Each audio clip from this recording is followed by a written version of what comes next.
All right, this is James Pelton, and I am here with Professor Keith, and we're here to talk about some TA. So I have not done TA on my channel before, but I like to kind of make sure that my audience is well versed on all the different tools that are out there. And TA is a huge tool when you're doing, whether it be active trading or even dollar cost averaging.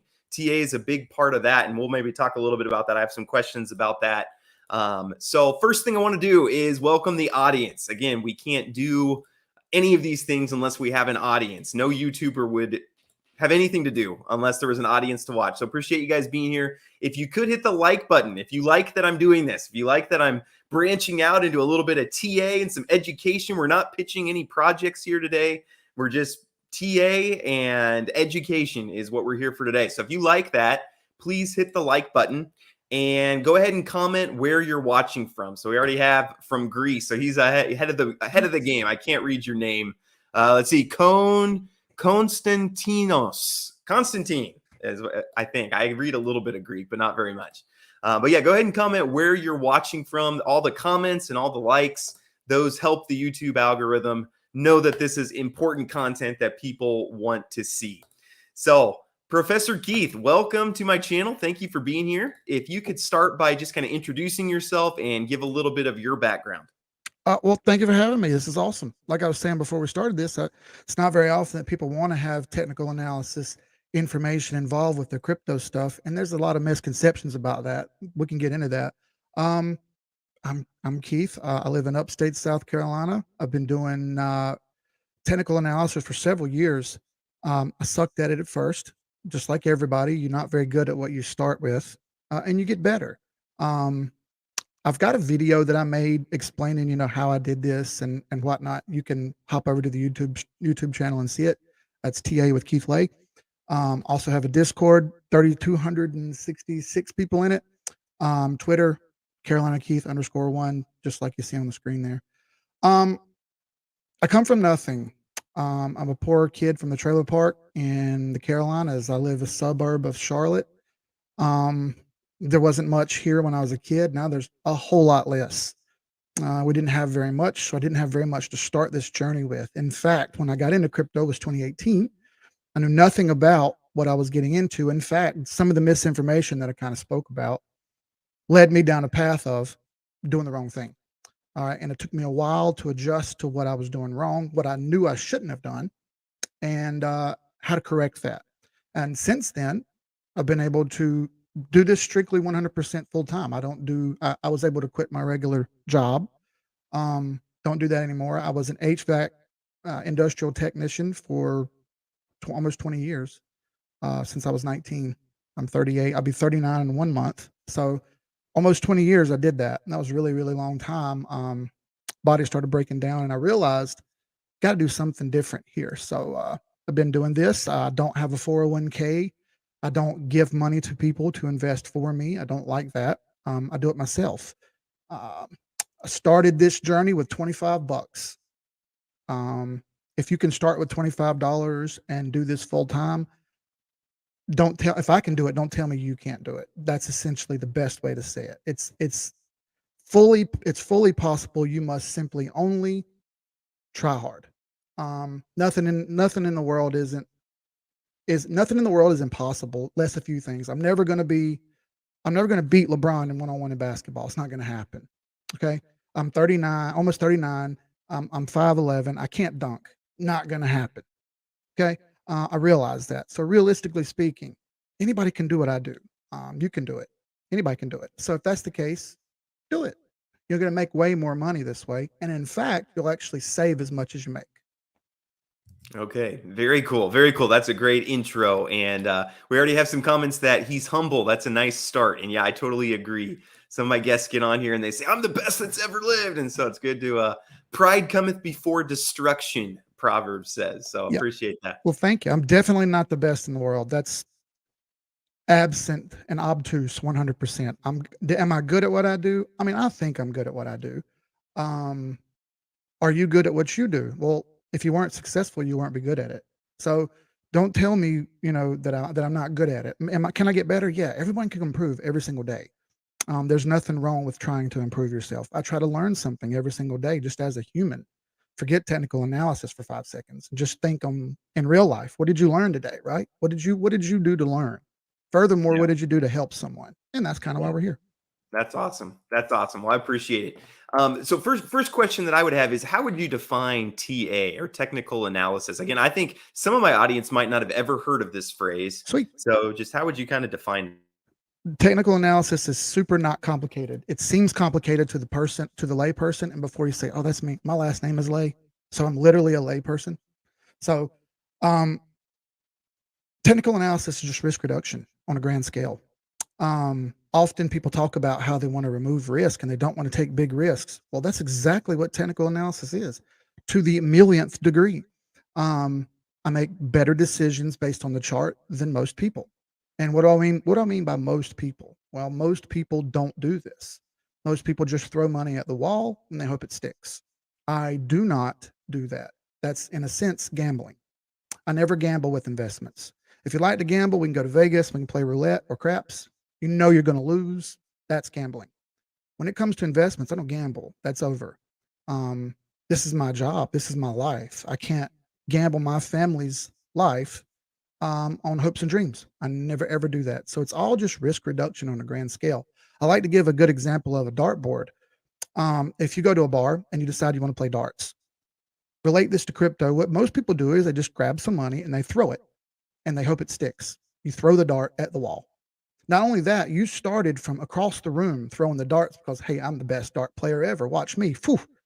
And you missed the board completely. You might not even hit the wall. Might just fall short on the ground. What technical analysis does is put you about 10 feet from the board.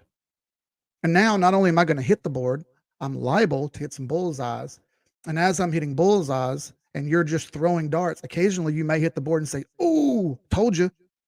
I'm going to be over here hitting the board, hitting the board, hitting the board, and I'm going to beat you. It's as simple as that. Most people need to realize that a vast majority of trades, a vast majority of everything you see is not even humans. It's mostly bot driven, um, Mm, to the tune of about 90%. 4% of the people that you see actually doing something, 4% of the people you say that they're doing, you see, oh, I'm buying it, you're actually doing it is about 4%. And the other 4 to 5% is institutional that you have no control over anyway. So don't worry about it.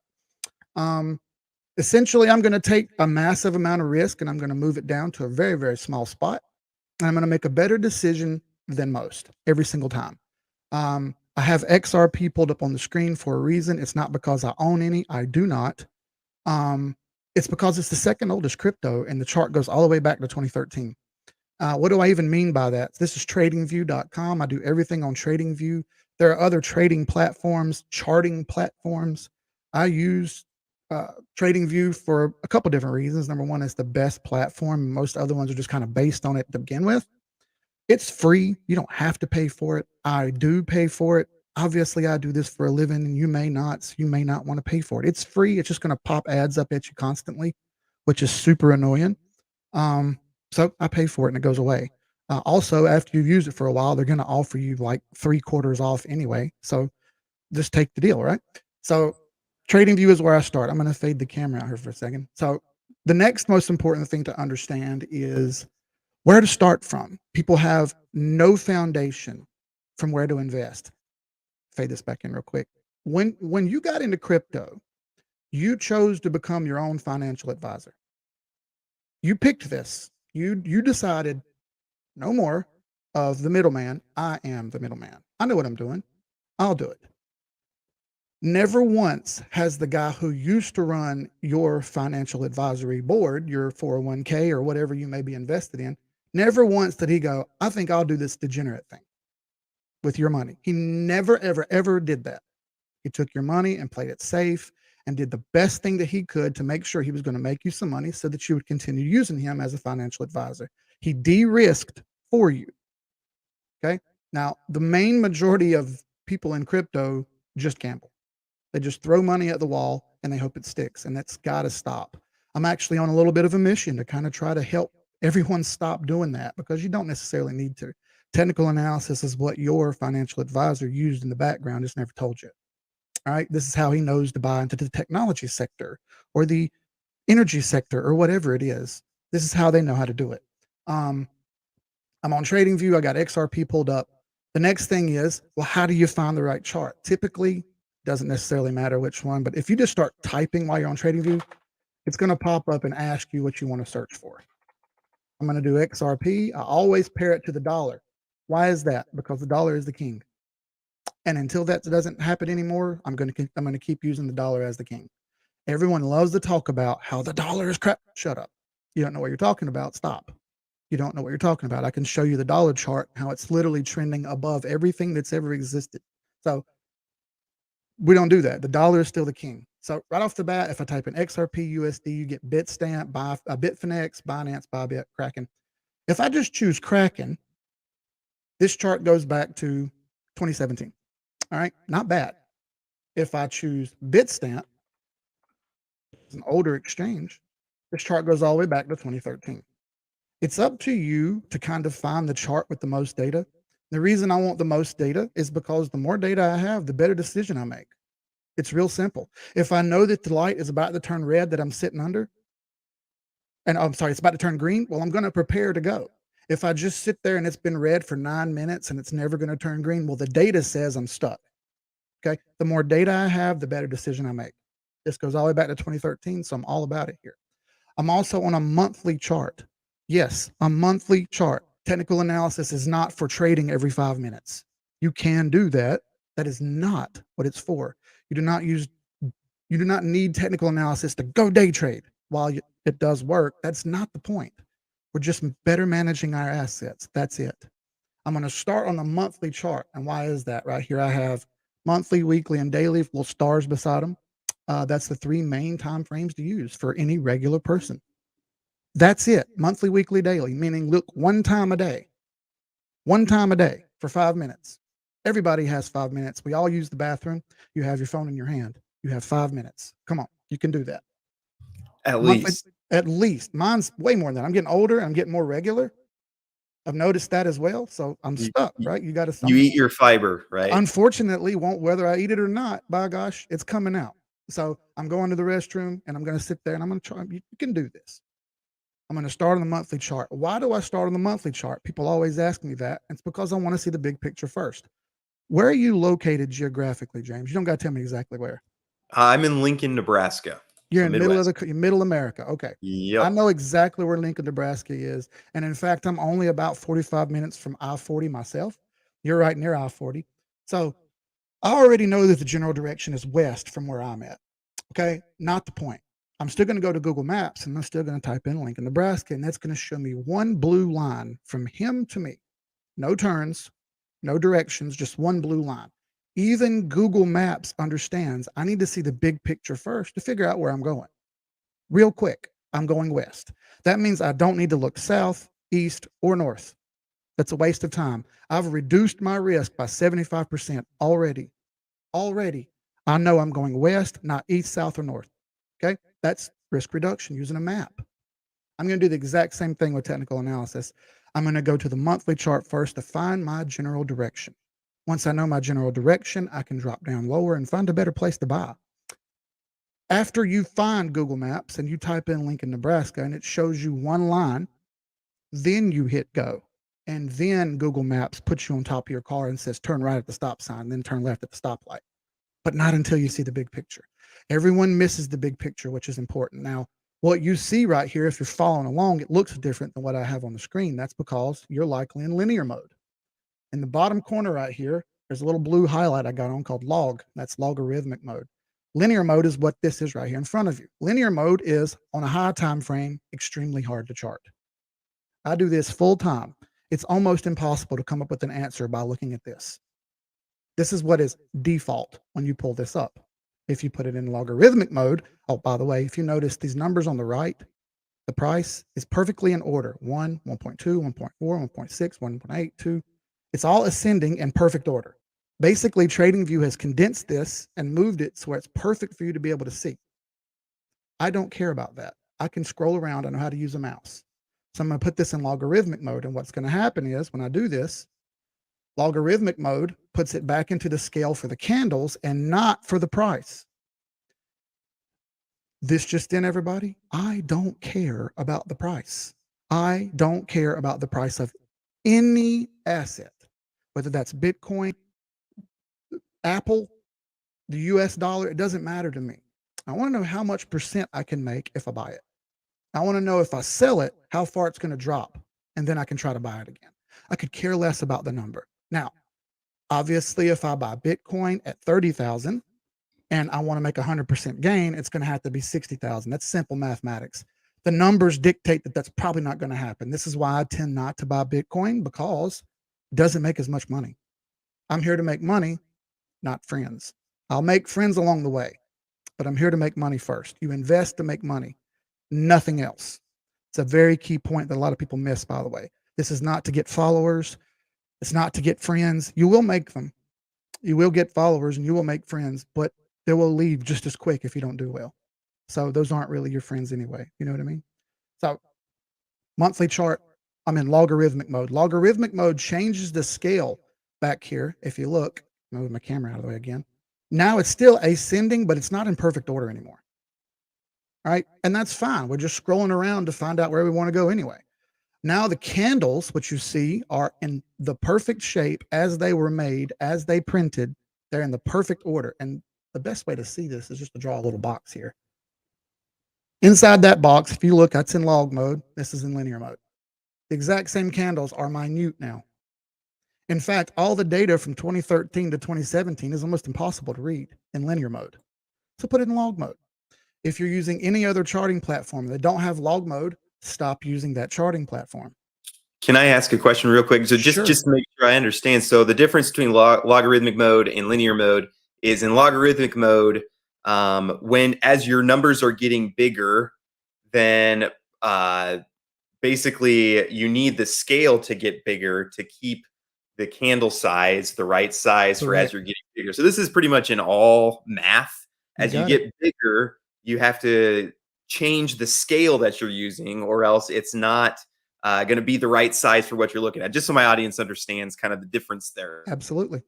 Essentially, he's speaking on the y-axis. If you guys remember back in 5th grade, you learned how to plot a point on a chart. 3, 4, 3 over, 4 up.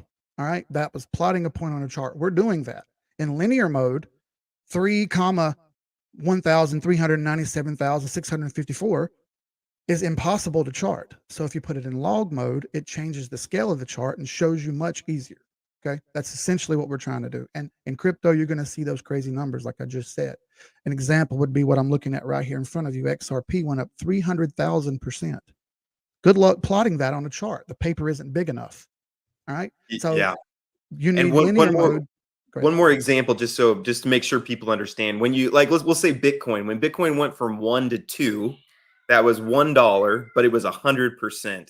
When Bitcoin goes from 30,000 to 30,001, that's still $1. So if you're doing linear, it's going to look the same as 1 to 2, but it's way less a percent. It's actually not moving percentage-wise at all. So logarithmic shows you the percentages, which is what you're actually, that's what your gains are in percentages. So just, again, wanted to clarify, but thank you. Continue. Absolutely right. Essentially it dumbs the math down for everyone, so you don't have to do the math anymore. Again, I don't care about the price, and you'll notice that I'm not going to mention the price anywhere in here. It's irrelevant to me. What I'll find is a better spot to buy and a better spot to sell, and I'll make money based on that. Whatever I make, I'm happy with. Whether that's 1,000% or 2%, a win's a win. I'm definitely not going to sit and take losses, and I'll show you that too. So I'm on a monthly chart. I'm in logarithmic mode, not linear. Does linear mode have a use? Yes. Zoom way in, and it doesn't matter anymore because the scale is so tight that it doesn't matter. Also, if the chart is infinitely old, like the Dow Jones, that's 100 plus years old, the chart is so huge anyway, it doesn't matter. It doesn't fit on the screen no matter what you do. So it's all right. It's fine. You can use linear mode for that. Now, I want to find which direction I'm going in. What does all this even mean? Well, all charts should be read from left to right. If you see someone sharing a chart and it's this, and it says, oh no, mega dump, block that person. They don't know what they're talking about. You're wasting your time and you're clouding your judgment. All right. If you see someone share a chart and it says, oh my God, super pump. Stop. Stop. All these terms are sensational terms to invoke an emotional reaction to you. There's no emotions involved in investing. I say this all the time, but I have 4 rules to investing. 4 rules that I follow no matter what the asset. Rule number 1 is no emotions. There are no emotions allowed. Emotions are for relationships and sports teams. Okay, they are not for investments. They will wreck you. Whatever you're emotional about, is investment wise, is not emotional about you. They don't care. Their job is to make money, and you're buying it, so they made money. They're going to tell you to buy more because they want to make more money. Why would they tell you anything otherwise? No different than Elon Musk with Tesla or Apple with, it doesn't matter. They're going to tell you always wonderful things, and they're always going to push your emotions up to the highest point. Remove those emotions and things become much more clear. Happiness or sadness, it doesn't matter. Rule number 2, always have a realistic plan. Your plan should not be, I'm going to buy this and it's going to moon. That's incorrect. Your plan should not be, I'm going to buy this and I'm going to become a millionaire. That is incorrect. Most people on crypto Twitter will not make a single dollar. They will talk about how much money they're making, but they'll never actually have any in their hand. That means you made zero. Okay? A realistic plan is crucial. Follow the realistic plan and you will win. Rule number 3, have a backup plan. What are you going to do when it fails? Are you going to keep throwing money at it? Are you going to stop? When are you going to stop? How much is enough to say I'm going to stop? If you don't have a backup plan, rule number 1, no emotions, don't buy it. Every financial advisor will tell you that because that's their job. You chose to be your own financial advisor, so now it's time to do that. Rule number 4 is my favorite rule. It's not the most important for everyone, but it's the most important for me because I'm far, far, far in the profits. Take your profits. Because this is real simple. If you don't take your profits, I will take your profits for you. Okay? You chose to be in this shark pool. You can have sandpaper skin and be a shark, or you can be a fish and be shark food. It's real simple. I don't want you to be a great white. You don't have to be a jerk and bite every other shark, every other fish. But you do kind of need to be a lemon shark or a nerf shark or a surf shark, and you need to eat. Otherwise, you'll never get ahead. Always chase your tail. It's very important. That's all the psychology involved in what I do right there. Those 4 rules. There's no more. There's no more. I don't listen to people. I don't follow influencers. I don't watch the news. I don't watch YouTube. None of it. None of it. Zero. If you look at how many people I follow on Twitter, there's 12, and it's all sports team stuff. I'm a Tar Heel fan and a Panthers fan, and we suck, and I know that. I'm okay with that. So how do we figure out which direction we're going? Now it's time to trend analyze a little bit. I'm not going to go into candle analysis because that's a whole nother argument. We don't even need to do that. Just know that there are 2 parts to each candle. Each candle has an open and a close and wicks. That's it. Why do we call it a candle? Because it looks like a candle. It has a wax body and a wick that you light on fire. That's it. All right? The 2 parts, the wax body, that's the open and close of whatever time you're looking at. We're on a month, so that means it opened low and finished high, it turned green. Vice versa, opened high, finished low, turned red. That's the opening and closing for every period, whether that's daily, 1 minute, 5 minute, 20 year, I don't care. That's how the candle forms, based on where it opened and where it closed. And they're both important, and I'll show you in a minute. Wicks are the absolute high and the absolute low of that particular month. They're also important. I have an argument from some people that say I don't need the wicks, you don't need to use them, they don't matter. Well, why would you say it doesn't matter? All price action matters to me. Everything that every movement matters, and I want to know them all. I want to know as much data as I can get. Give me all the answers, not half of them. I don't want half of the information, and if I could get it all. That's all I'm going to say about candle analysis. It's important, but it's not for this. I need to figure out which direction.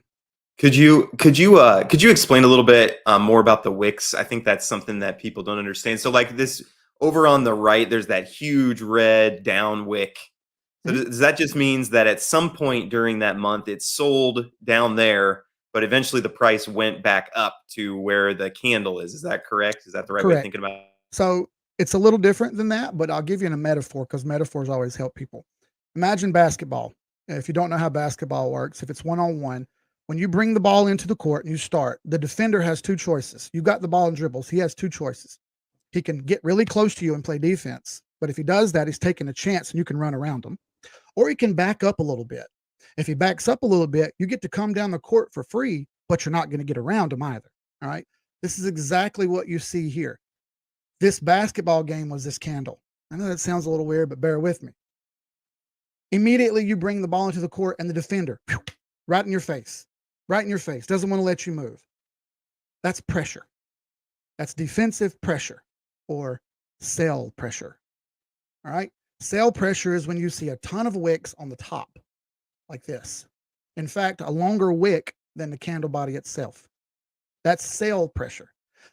The sellers are pushing it down. The defender is pushing you, not letting you go down the court. When you see a long wick on the bottom like this, that says, hey, man, he was playing defense, but that guy with the ball is really good, and he went right around him. And maybe he didn't make the shot because it's still red, but it doesn't matter that he didn't make the shot. Everybody saw that he could go right around him anytime he wanted to. And I bet you if he took 10 shots, he'd make 7 of them. Okay, now you see buy pressure. Buy pressure is when you have a wick on the bottom that's longer than the candle body itself. And in this case, the candle body is very, very small. It's smaller than the top and the bottom. This is usually a doji candle or a hammer candle or whatever you want to call it. That's a sign of a market reversal. And in fact, this candle came 2 months before a 300,000% increase. All right. So there's key markers to look for. Sell pressure, in fact, right here, as you see, this candle sold off and closed here. Looks bullish to the layperson like me. But as you see, the price never really crosses. Let me grab a tool here. The price never really crosses this line afterwards for several months. Just bounces around that same top of that wick. AKA, the buyers weren't strong enough to get to the defensive pressure. Okay. They tried to get down the court, and the defender kept backing up. And every time he got a little close, the defender sucked in on him. Every time, over and over and over again. And he had to fight and fight and fight and fight. And finally, he made a shot over here. But that took, gosh, how long? That's a full year. That's a full year of waiting on the sell pressure to stop. Okay. Important to note sell pressure and buy pressure as well. I was kind of going to get that in a minute, but I'm glad you asked because that was an important topic. Now, there are only 2 trends in assets. 2 trends. That's it. Uptrend or downtrend. How do you know? How do you know where to buy and how to sell? Everybody wants to know this. If you're so smart, how come you're not a millionaire by now? I started with $25, first of all. Secondly, how much did you start with? Okay, how far along are you? Are you doing this full time? How much money do you think I should make? What's your number that I should make, right? I'm doing well enough to where I don't have to do my regular job anymore. How about that? Okay, so I'm doing better than most. That means you can do better than most. And if you're doing better than most, what's there to complain about? So 2 directions, uptrend or downtrend. We only buy uptrends. We only buy uptrends. We don't buy downtrends. Why?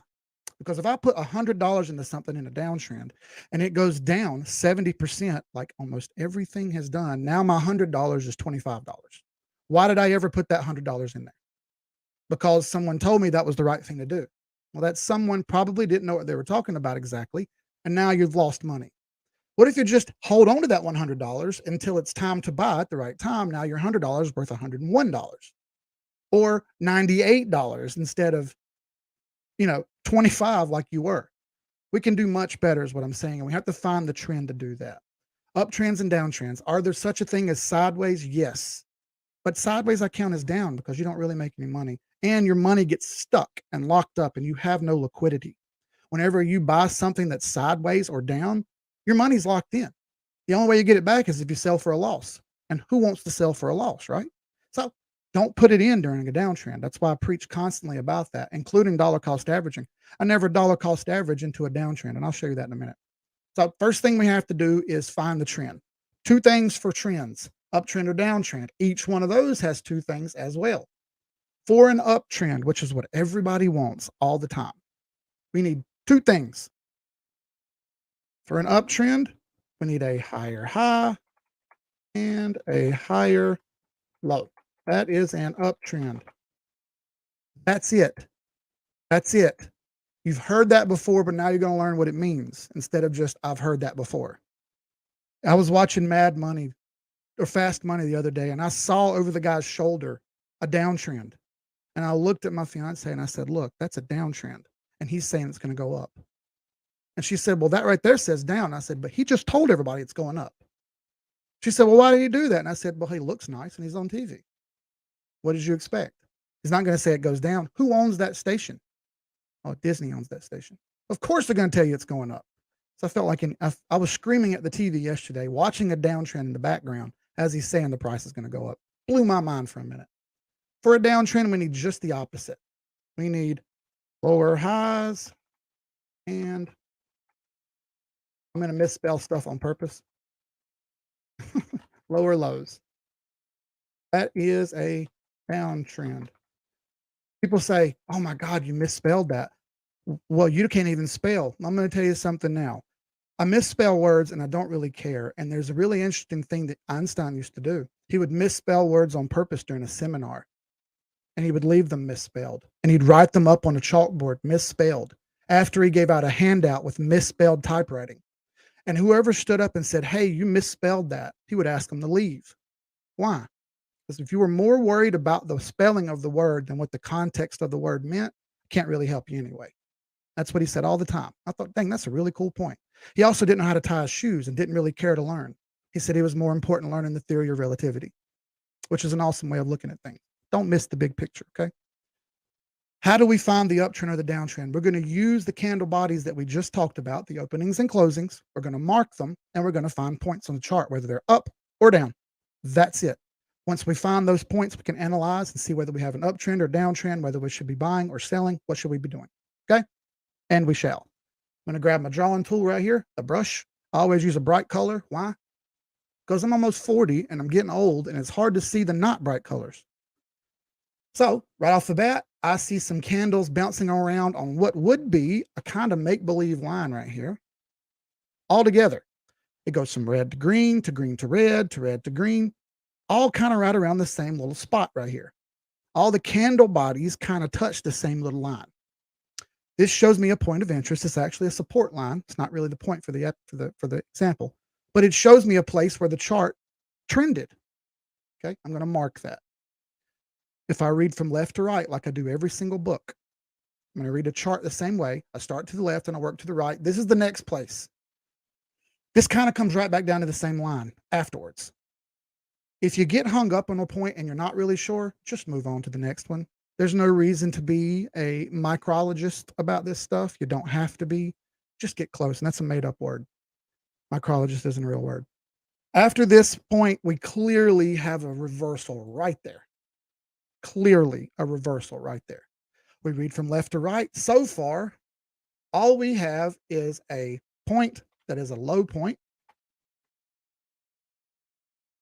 Do a bigger text size than that. And a high point. That's it so far. We keep reading to the right because that's the way the book works. And to the right, and we have a reversal here. Now we have a low point, a high point, and another low point. This low point is lower than the first one. That is a lower low. That's half of a downtrend. We don't buy downtrends. We only buy uptrends. But Keith, buy the dip. No. No, no, no, no, no. You do not buy the dip, or you'll be buying infinitely forever. An example, buy the dip. That's Climadow for everyone. I had an interesting argument on crypto Twitter with a guy who told me that this is going to change the world. And I said, that's going to fail and be down to less than $5 in 6 months. It's right now down from $3,000 to $3. Buy the dip. You'll be buying infinitely forever. And this is no different than Wonderland. Buy the dip. Where? You'll be buying infinitely and you never have anything to show for it. You must buy an uptrend. And since we don't have an uptrend yet, we have half of a downtrend, we don't buy. On a daily chart, would there be buys and sells in here? Probably. Are you prepared to buy and sell them? If the answer is no, then don't buy. You must first find that trend and then buy and sell. Build the foundation. We have a lower low. That's half of a downtrend. We have another little interesting point here, and this is kind of the same as this one, where I'm not really sure. It's very tiny. So I'm just going to bypass it and go to what I can clearly see, which is right there. This is a low, a high, a lower low, and this next high point, which is clearly a high point, is lower than the last high. That is a lower high. A lower low plus a lower high is a 100% downtrend. We don't buy downtrends. We buy uptrends. If that's the case, we don't buy that. We just don't buy yet. We wait and save our money. People ask me all the time, well, how do you dollar cost average? If you want a dollar cost average into this, you've already sold because this is a downtrend. You're not buying anything right now.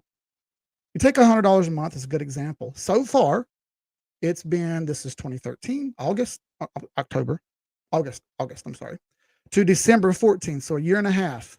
That's $1,700, $1,800 cash.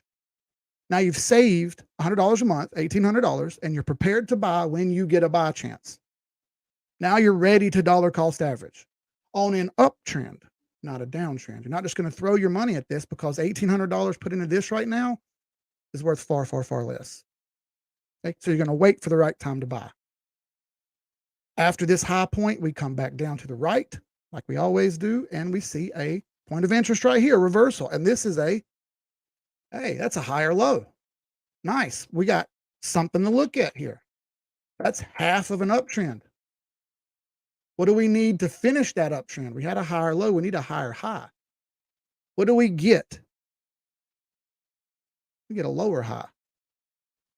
That's a kick right between the legs. You thought you had an uptrend, just like that, no more. Welcome to crypto. Moves fast. From here, you have half a downtrend, half an uptrend, whole of nothing. So you don't buy. Rule number one, no emotions. Okay. Follow this down. Get another point here. Interesting. That's a lower low. Another point here. Interesting. That's a lower high. We keep reading. I'm getting really, really small here with the chart, as you can see. Interestingly enough, there's another reversal point, and that's a higher low. Shortly after that higher low, what do we get? A higher high. A higher low and a higher high? That's 100% uptrend. Now we look to buy. After all this waiting, it's been 3 years, by the way. That's $3,600 saved, cash money. You have $3,600 you're ready to invest. Where do you buy? How do you know you've got an uptrend? Maybe I'm just guessing. Maybe I'm just full of it. Now we use the wicks to confirm whether we have an uptrend or a downtrend. We use the candle bodies to find our trend. Now we're going to use the wicks to confirm or deny. Everything we've done so far back here was a downtrend. We've already proven that. Therefore, my trend line that I draw will point down. If it's an uptrend, my trend line will point up. If it's a downtrend line, and I think I might have started an uptrend, it will break said line. Trend lines are meant to be broken, folks. They are not barriers that you look at and go, oh, that's definitely going to happen. No, that's not true. You don't know that. You don't have a crystal ball. Neither do I. We just play the ball as it lies, like in Happy Gilmore. Okay. So I know I had a downtrend back here. I'm going to start at the top. I never had an uptrend. So I'm only doing downtrends here. This was my lower high from earlier. Do you remember that, James? Excellent. So I'm going to make sure this is under the line always. This was a lower high as well. It needs to be under. This was a lower high. It needs to be under. So I'm going to start at this one first, and I'll pull this line to infinity, and let's see what happens. Going to keep touching that wick at the top, though. No reason to be perfect. Close is good enough. Hand grenades, horseshoes, nuclear weapons, and TA. Close is enough. Okay. We had the trend line. It stayed under the trend, under the trend, under the trend. We even missed this one right here. Bounced perfectly off the line, and then bam. Right as soon as we had our higher low and our higher high, we broke the trend line for literally the first time in the history of XRP. So somewhere right in here, there was a place where we need to buy. We've reduced this 3 years worth of chart down to 7 months. That's everything we just did so far. We have a trend break. By the way, when trends break, 80% of the time they retest that same trend line. And that's exactly what happened here. Test, test, test. Humongous test, but it closed above the line, as you see. Not only that, but now there's a ton of buy pressure on top of a trend line. That's a recipe for success. Buy pressure on top of a trend line. Yes, please. I'll have another. right? So somewhere inside of here, there's a buy signal. Now I'm on the monthly. I'm going to drop down one time frame to the weekly. I'm going to find the exact same thing that I just did on the monthly, and I'm going to reanalyze real quick again. Same thing on the weekly happened on the monthly. You have a high point and a low point and a lower high and a lower low, a lower high, lower low, lower. It's the exact same thing. So I'm going to go ahead and pull the trend line. All this onto the trend line, right about there, maybe there, whatever, close enough. Now I've taken that very large chart and I've reduced it down to this size. Right over here, we have a trend break. Great. That means somewhere in here, there's a buy signal. Now we've only got 6 or 7 weeks. We've turned 3 years into 6 or 7 weeks. The dartboard got a lot closer. Now I'm going to go down to the daily chart, and I'm going to do the same thing again on the daily. Got to move over here to it. Hang on. This is the difference between log and linear. You got to scroll around sometimes. That's par for the course. I'll take it. All right. Under the trend, started messing around with the trend, broke the trend, and tested it. Right in here somewhere is our buy signal. So now we've turned 3 years into what looks like a week and a half. Dartboard's really close. Now I'm going to use my first buy sell indicator. I've literally not used any indicators at all. It's strictly been looking at candles, checking to find the trend, and pulling the line. That simple. Now I'm going to find a place to buy or sell. There are many indicators, many. Some lag, some don't. Some lead. Some are quick, some are slow. I have one that I've used for years now. It's called the 8 and 21 EMA strategy. Click on indicators, type in the number 8. You'll get multiple examples. 8, 13, 21 is what I have on my screen that I'll show you right here. I just take the 13 off. If you don't know how to do that, I'll actually pull it up here and show you. This is what it looks like. I have a custom indicator up here. I'll turn it off. This is what it looks like when you get it. It's purple, green, and orange, and you have all this stuff. It looks super complicated.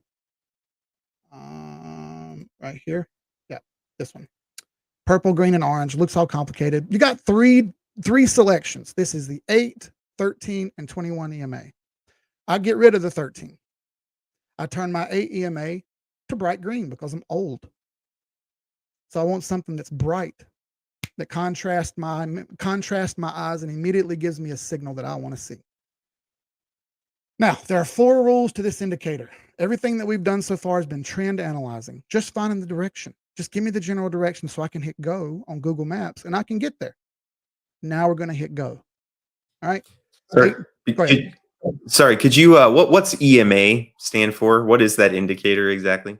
Excellent. EMA stands for exponential moving average. A regular moving average is 1 plus 2 divided by 2 equals 1.5. That's a 1.5 moving average. 1 plus 10 divided by 2, okay, that's 5.5 moving average. An exponential moving average is pretty much the same. However, most moving averages are based off the closing price. The exponential moving average gives some weight to the previous opening. So what it does is it slightly smooths the line out a little bit. It gives it a little bit more smoothness and accuracy and a little bit less herky-jerky, okay? Because what's going to happen is you're going to find out, especially in a bear market like we are right now, things get herky-jerky. You don't want to get too many false signals, and that's why I got them spread out, 8 and 21, okay, and not 8 and 10 or 8 and 11. I got them spread out a little bit. 8 EMA is the green line, 21 EMA is the purple line. It's not so much what they are, it's how they work, all right? 4 rules to this. Once you've got them on the screen, it's pretty obvious to see, but I'll give you rule 3 and rule 4 first. Rule number 3, typically when someone says they're long on something, like I'm long on XRP, that means they're buying XRP. And you constantly hear this all the time on YouTube. XRP is at 32 cents. When I bought XRP in 2018, which is where I learned about crypto, it was 28 cents. In 4 years, it's went up 4 cents, 5 cents. Okay, wake up. It's not what they say. Okay, you've got to understand that the chart is the king here. There's no better tool. You mentioned a tool when you started this. The chart is the best tool. It is the hammer in the toolbox. Everything else works around the hammer. If you don't know that, go work on an old car. Everything's a hammer. All right, so Rule number 3, whenever you're long on something, that typically means you're buying. I'm going to break that into 4. It'll be long, short, buy, sell. Okay, 4 rules. When the 8 EMA green line crosses upward through the 21 EMA, that is a long signal. Long. When it crosses downward, that is a short signal. Real quick, let's go back to the monthly chart and look at that on a monthly chart. Put the candles back up there. Hey, wait a minute. That's all over the trend line. Like, I would have bought right here if I didn't know any better. And I would have lost 31% of my money. That's why we use this indicator on a daily chart, not a monthly. The monthly gives us the general direction. The daily tells us when to buy and sell. I do 90% of my buys and sell on the daily. Yes, I do leverage trade. No, I don't recommend you do that. I don't recommend anybody leverage trade until you are very good at spot trading, which is just straight up buying, okay, and straight up selling. Now, we broke this trend back here on the monthly, and as you see, we got an 821 cross here, and it went up and up and up and a downward cross there. This was a long cross before all this crazy movement, and this was a short cross before the big fall. Right? Simple as that, long, short. Just using that, you'll do well. Now, let's go a step farther. That's rule 3 and rule 4. Rule number 3, when it crosses upward, that's long. Rule number 4, when it crosses downward, that is short. Short meaning you shouldn't be having it anymore. When do you buy? That's rule number 1. If you remember, 3 years, $100 a month, we've saved $3,600. So we got $3,600 to buy with. What does everybody do? They take every dollar they've got and they buy something. While that's not the correct thing to do, I'll use that for the example because that's what most people do. Okay. In this example, rule number 1, inside of our green circle, we need 2 consecutive candles. I don't care what color. 2 consecutive candles in a row, back to back, closed over the 8 EMA, the green line. Once we have 2 closed over the 8 EMA, you buy. Real simple. Here's one closed right there. It opened way down here, closed right here. That's 1. This one opened right here, closed. That's 2. No emotions. Buy. Make that green. Change that. Remember, it was 3,600 bones. Buy. Oh, now what? Now we have rule number 2. Rule number 2 is just the opposite of rule number 1. When I have 2 consecutive candles closed under the 21 EMA, the purple line, not the 8, not the green line. When I have 2 consecutive candles closed under the 21 EMA, it's time to sell. It's time to stop.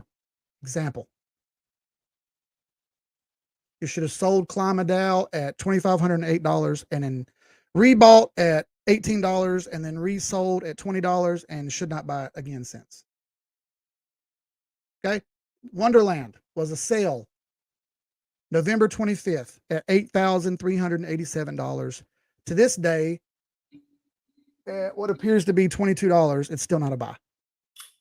Can I ask you a question about like Sure. Wonderland and Clima? So does it affect how you view things when, like with the staking tokens where your number of tokens is going up? Does that change the way you look at the chart, or do you work that, if you're getting 80,000% APY or whatever, does that change your technical analysis, or how do you think through that? Short answer, no. Long answer, a little. If the gains that you make from staking are better than the percent losses you're taking on the chart, fine. If you're losing 10% a day on the chart and you're making 1% in staking, you're losing 9%. You're not making anything. You're losing 9%. If you lose 4% on the chart and you make 1%, you lost 3. All right. You didn't make anything. You're hoping that the price goes back up. Hope is an emotion. Rule number 1, no emotions. What you're going to find out with anything with APY over 10% a month is incredibly degenerate. It's gambling, and I don't gamble. I gamble in Vegas with $100 because you know you're going to lose it. You don't gamble with investments. That is not financial thinking. That is gambling, being a degenerate, and I won't do it. I'm not involved in anything like that. I'm not involved in time, All the fake nodes. No, no, absolutely not. I don't give scammers money. When you give scammers money, they get better at scamming. Every day you give them money, they get better than they were the day before. And they get a little bit better website developer. And they get a little bit better person. They have better, cuter buttons. And someone who can actually speak English to write their purple paper or their red paper or whatever they call their white paper. All right. It's all fake. And I don't do that. I don't give those people money. Doing that is a horrible idea for a bunch of reasons. But, you know, number one, I'm just not going to do degenerate stuff. I'm not going to do degenerate stuff. There are 14,000 tokens. There are 387 listed on Binance. That is more than plenty to look at. Okay. You don't need to do all that other stuff. I love DeFi. Don't get me wrong. It's great. I'm involved in DeFi. I also realize there are massive problems. And they won't get better until we stop the degenerate stuff. Once we stop the degenerate stuff, everyone's going to take a step forward. In fact, I think fake node season is completely over, and I don't think it'll ever be back. So most of all those, if anyone's in those, I'm sorry, but they got you. All right. Yeah.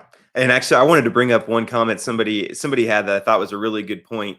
TA was not as, when we were in the bull market, TA wasn't as important because you could put money in anywhere and it was making tons of money. Like that was my experience. And but it's now when things are going down and we're losing money and everything. This is why I was like, hey, I need some new tools here in the bear market. So I thought that was a really, really good point and kind of highlights the difference between degen and TA trading. Degen is okay during the bull market, but during the bear market, degen is not working out so great for us. I'm kind of a degen player a little bit, so not doing as well for us now. So right, I kind of went back and did a little homework and saw where you had put your spreadsheets up and saw some stuff. And I'm not trying to pick on you or anything. That's not the point. No, that's fine. I'm a straight shooter, and I'm going to tell you honestly and bluntly the truth. And I try to make it that way on purpose because people think that's me being mean. And honestly, it's just me trying to change bad habits that people have. I want everyone to have good habits. I want everyone to be able to be successful at this. And the problem is, most people don't follow the rules. They just throw money. And it's honestly 25 and unders, mostly 25 and unders, just throwing money around. And most people don't have as much as you and I might have. $100 is a lot of money to them. So when you throw $100 at something and that $100 turns into $10 in an hour, you go, hey, man, that guy lied to me. And now you feel like everyone's a liar. And this whole cycle of perpetual failure starts. I don't like that stuff. So back to the TA anyway. You have your rules. Rule number 1, 2 over the 8, buy. Rule number 2, 2 under the 21, sell. Not wicks, closings. 8 EMA up, rule 3, good. 8 EMA down through the 21, rule 4, bad. Now, inside of our circle, do we have a buy signal? Yes, we do. We just moved this circle from 3 years down to 2 days. And we made a better decision based on that than anyone else did. Now, from here, what do? We've bought, we got $3,600. The price starts dropping. Oh no, it's fine. As you see, we get a wick that bounces around between the 8 and 21 EMA. This one actually closes in there in between the 8 and the 21 EMA. I call this zone the wait a minute zone. Remember Martin from the 90s? I loved Martin. I'm a hood kid. So I grew up on cultural TV. And Martin was a big thing back in the early 90s. He had a hallmate across the hall. It was him, but he was dressed up as a woman named Shanae. Shanae had 2 sayings. Number 1 was, oh, no, you didn't. And the second one she had was, wait a minute. And she said it all the time, right? So in between the 8 and the 21 EMA, just wait. Something's about to happen one way or the other. So just wait and watch. And that's exactly what happens here. It goes into the wait a minute zone and immediately hops back over. It comes down and goes back into the wait a minute zone and goes under. Bam, closed. That's 1 candle closed underneath that purple 21 EMA. I'm flirting with selling here. I need 1 more candle closed under this 21 EMA and I'm out. But what happens to the next candle? Shoots all the way up here and closes. Only got 1 candle under. The next one was over. So we move on. No sale. No sale. Very simple. Furthermore, my 8 EMA never crosses downward through the 21. So I still got long confirmation. Cool. I'm buy. I'm long. Stop me when you see a sell signal. And up we go. And up we go. And up we go. Looks like a fake node chart. And up we go. And then here, do we have a sell signal? James, what do you think? Oh no, you're putting pressure on me on a live. Oh no, Keith, I did not bring you on here to I'll put cheat for pressure you. on me. I'll cheat for you. No sell here. You have one candle that closes under the 21. One. The very next candle, boom, right back over. No sale. Furthermore, 821 still looks good. Green's over the purple, never crosses down. Still got long confirmation. So we stay in. And up we go. Up we go. Up we go. Killing it, huh? And up we go. And bam, we hit some trouble. One candle, bam, under the 21 EMA. That's one. Closed. Next candle, hops right back over. I see a sell signal. I see a sell signal Perfect. on there. Perfect. Perfect. You see in between the wait a minute zone, just wait and watch. Sure enough, the very next day, that's one candle closed. Next candle tries to get back over the 21, but can't. Closed. It's done. You saw it. Cool. This is where Keith closes and sells 100%. Sale. So if, ands, or buts about it. No emotions involved. Now, as far as our 8 and our 21 EMA goes, has it crossed downward yet? No, it didn't. In fact, it didn't cross till over here. So that was some difference in how much you could have made right there. What was that, like 15 more percent? Okay, cool. If you want to change the plan up and not sell 100% here, you can do that. You can sell whatever percentage you're comfortable with, 50%, 80%, 90%, 10%. And then when you get the downward cross, sell some more. Want to keep some forever? Fine. Sell 80% here, 10% here, and keep 10% in reserves, just in case I don't know what I'm talking about. Can I ask you something real quick about Sure. that? So most crypto, we'll call them CT people or whatever. Mhm. They say you have your like really long-term holds, like, hey, I'm buying DAG and I'm holding it for the next 20 years. Do Mhm. you have any coins like that, or do you do this kind of TA on everything and don't have like, hey, I believe in 10 years this is going to do this? I believe in zero people. Life has lent me the helping hand to let me know that people lie to me constantly. That's what they do. Charts have lent to me that they cannot lie because they have no emotions. I do not long hold anything because I don't believe anything anyone says regarding assets. The chart tells me yes or no. Do I think some projects will exist in 10 years? Potentially Bitcoin and potentially Ethereum. Do I think any other ones will exist? Zero chance of me knowing that. Zero chance. 10 years in crypto is like 100 years. Okay. How the heck am I supposed to know? 15 years ago, Sears was a profitable company. They no longer own the Sears Tower. Okay. 20 years ago, US Fidelis was a bustling stock. It's a scam. That's those people who call you about your car warranties. That's US Fidelis. Go look that up. Enron, one of the top companies for 5 years running. Guys, remember Enron? It'll be here forever. That's what they said. I don't believe people. People lie, charts don't. It's unfortunate, but that's the truth. People lie, charts don't. So if you think I'm wrong, save some 10, 15%, keep it put up, right? But there's no reason to keep it all put up if it's all trending down. Now, I want to use the example of one of your charts real quick that you've shared. You've got a lot of money invested in Drip because you shared that with everyone. Here's Drip. Oh, let's not Okay. look at this one. So you Let's actually not look did at this you one. actually did well on your buy. I didn't buy any of this because I feel as though it's a bit scammy. I don't like the anything that offers this much return is unsustainable, meaning they're going to change it, meaning they've already got your money, so they don't really care. Also, Bernie Madoff's scam, the way he kind of ran it, whenever you gave him money, he told you up front that he would never give back 15%. He's going to keep 15% forever.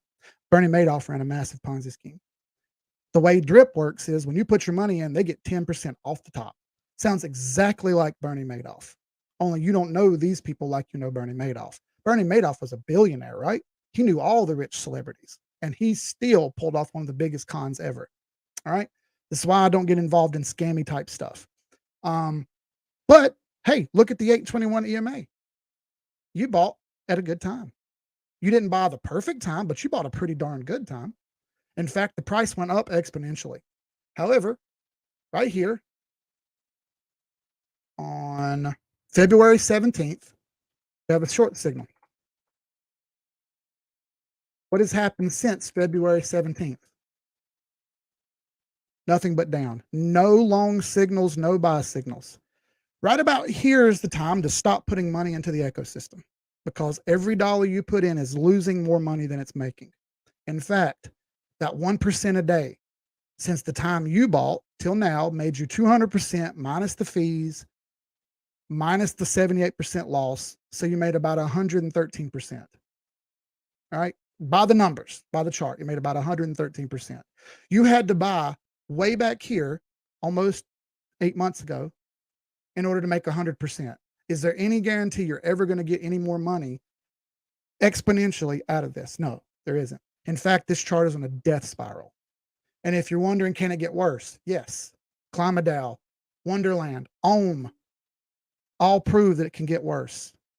Red light nodes from Amsterdam that's based on porn. Yes, it can get worse. Vapor nodes. You literally caught the vapors. It's based on a rap song. Come on. We got to know this. Like, Beaver Dow. Apparently, Celsius lost $75 million on Beaver Dow or Badger Dow, whatever the heck it was. Are you serious right now? You have $1 billion and your go-to move was to put it in Badger Dow. Like, at some point, you got to own your losses and realize, hey, I got to stop. And this is how we knew to get out of strong. And I'll show you here in a moment. But we sold at 22798, basically 228. We bought way down here. How much money do you think we made? We had $3,600 when we started. So about 3,500%. Call it 34. Let's pull up our calculator. And 3,600 bones times 3,400%. You turned $3,600 into 123,000. Roughly 122,000 because I put 0.4, but it doesn't matter. You made $119,000 profit with one tool, the chart. You didn't do an AMA. You didn't talk to the founders. You didn't care about the tokenomics. You just used the chart. You made far more money than anybody's probably ever going to make in a lifetime. But honestly, $119,000 is more money than most people will ever make in a life. Now, the US is a little different. Obviously, we're the 1%, but the 1% of 1% don't make $100,000 in one time. Okay. You just did it. This really happened, and it really happened multiple times. It's not just XRP. It happened with SHIB, FTM, Gala, AVAX, ADA, Algo, Presearch, Zeal, Atom, CRV. All of them did this. So we all had the chance to do this. I turned $25 into what I have now. Don't tell me it's not possible. We can do this. Now, obviously, I bought an XRP in 2018, not knowing any better, because someone told me it was going to be $10,000. That same person still says that today. Someone else told me it'd be $589. That same person still says this today. Someone told me $15. Someone told me $10. Now that same person's saying $8. Man, you came a long way down from your hopes and dreams of 10,000. Realistically speaking, we have to know that. Now, we just killed this. We just made $119,000. What do you do? What do you do with all this money? I'm going to tell you what I do. I'll put it up and you never get to touch it. That's what. I'm going to de-risk all this massive amount of money I just made. You had an interesting thing you put on there, which is one of the best things that you've done. You may not even realize it. You took money out of crypto and put it into something else. Oh my God. Do you realize how amazing that is? Most people refuse to believe that that's the right thing to do. You bought storage units. There's a 6-week waiting list for storage units where I live right now. I'm begging to get the money to do that. There's some for sale and I want to buy them. I want to do that right now. I just don't have enough capital yet. I want to do it. Rental houses here have tripled in price, tripled in rent. I want to do it.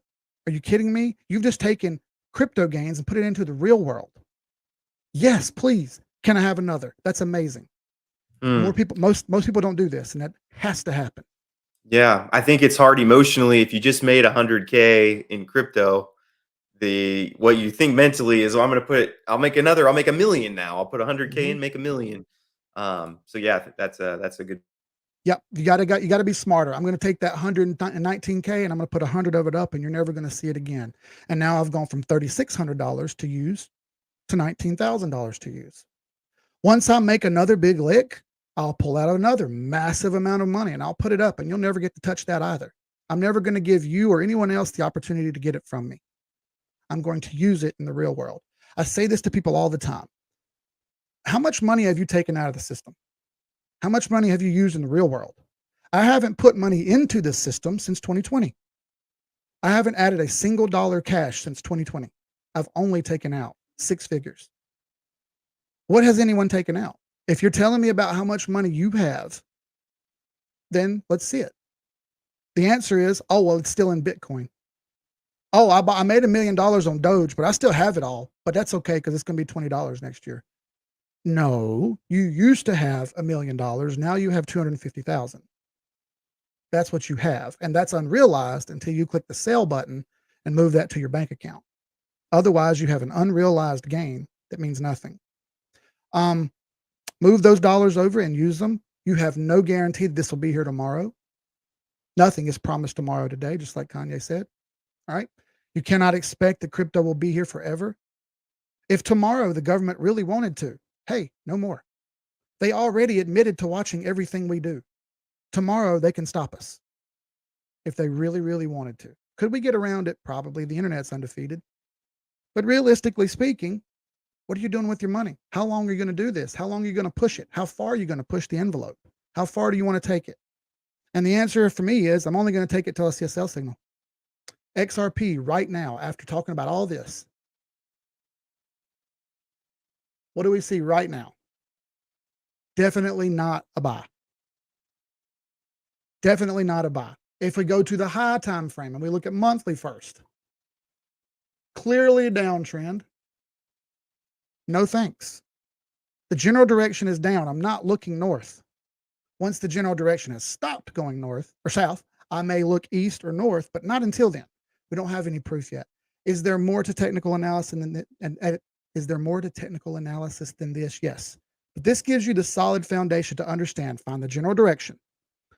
Trend it. Find out whether it's broken or not. Has a downtrend broken and created an uptrend? It has. Sweet. Now let's go lower and see if we can find a spot to buy. If you haven't found a spot to buy, good. Now let's find a spot to potentially sell. See a sell signal? Sell it. Now put that money up and don't ever let anyone touch it again. Do not trade with every dollar you've got. You will lose. I lose sometimes, folks. Just yesterday, had a bunch of trades that I saw that looked really good. And then doop, doop, doop, doop, doop, down they went. And here we are. Solana was one of them. Solana I had high hopes for. Look at that. While it's still got that lower trend line going, look what it's done. It's crossed downward. Yeah, done. Cooked. Just like that. It lasted all of 2 days.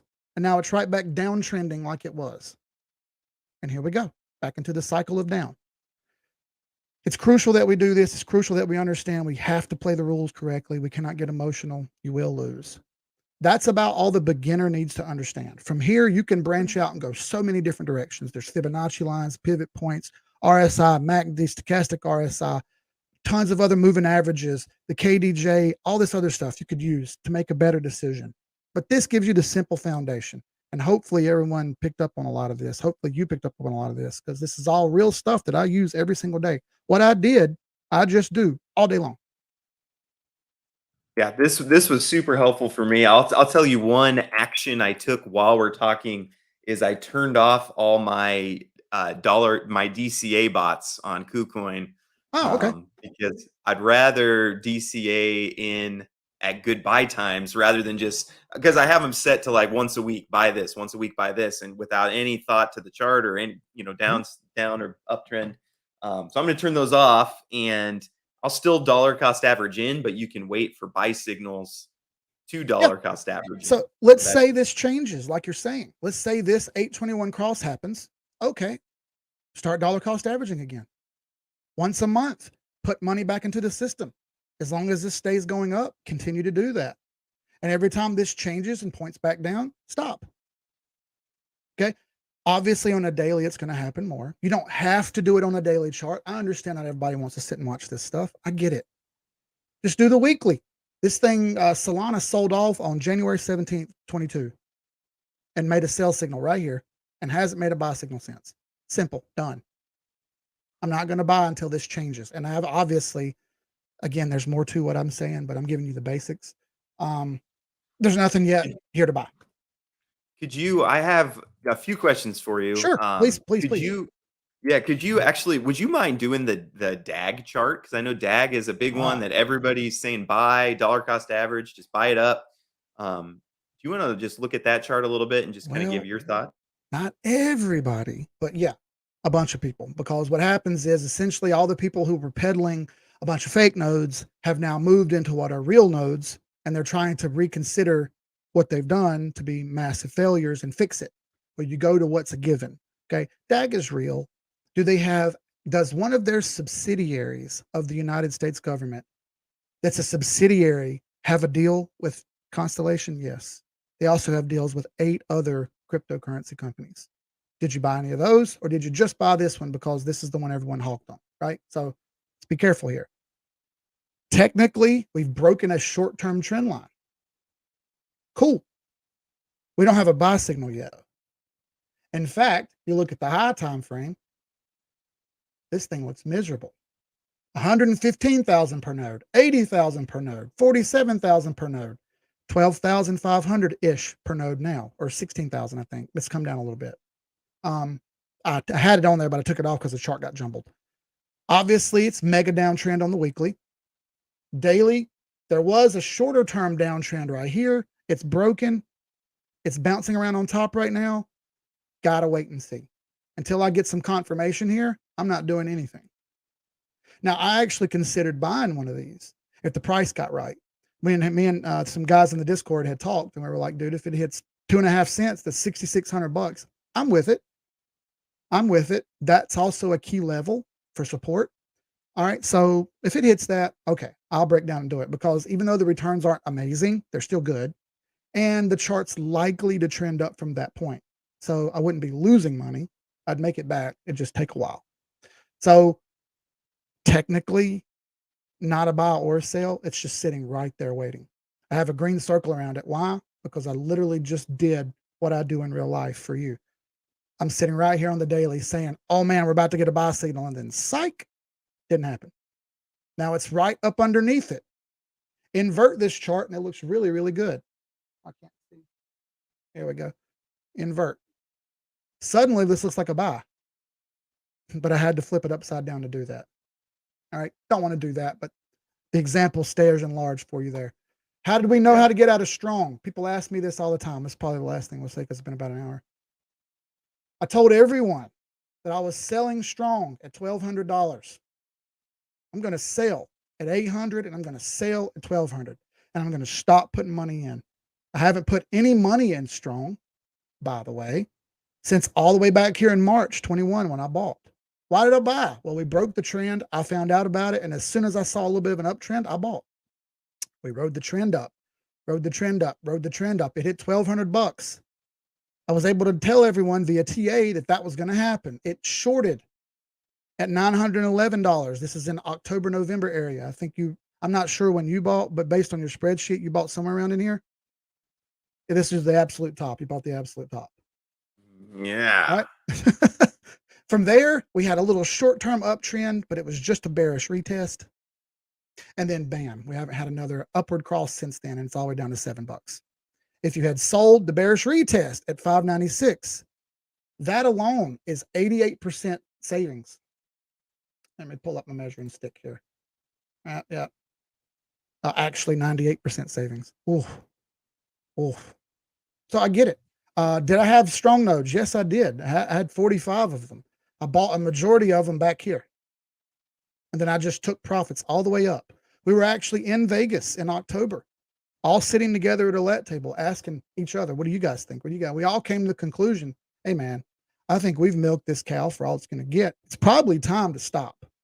And I said, hey, you know what? You're right. I think we're going to change the live stream format here to stop being so bullish all the time, because this thing has gone up to infinity and it's time to stop.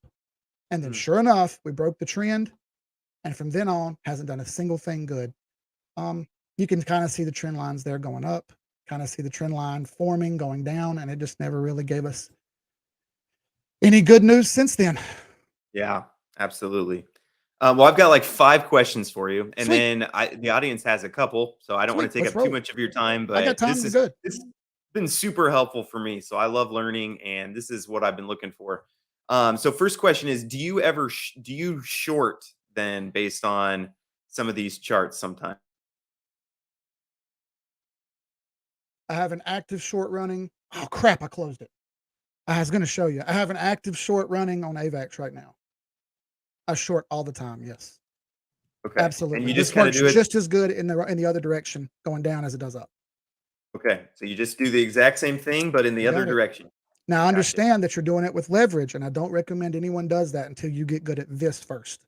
Once you're good at this, then you worry about shorting. You can just sell and save rather than short, and call it shorting if you want. And there's obviously DeFi shorting and stuff too. Steven, the calculator guy, goes over that a lot.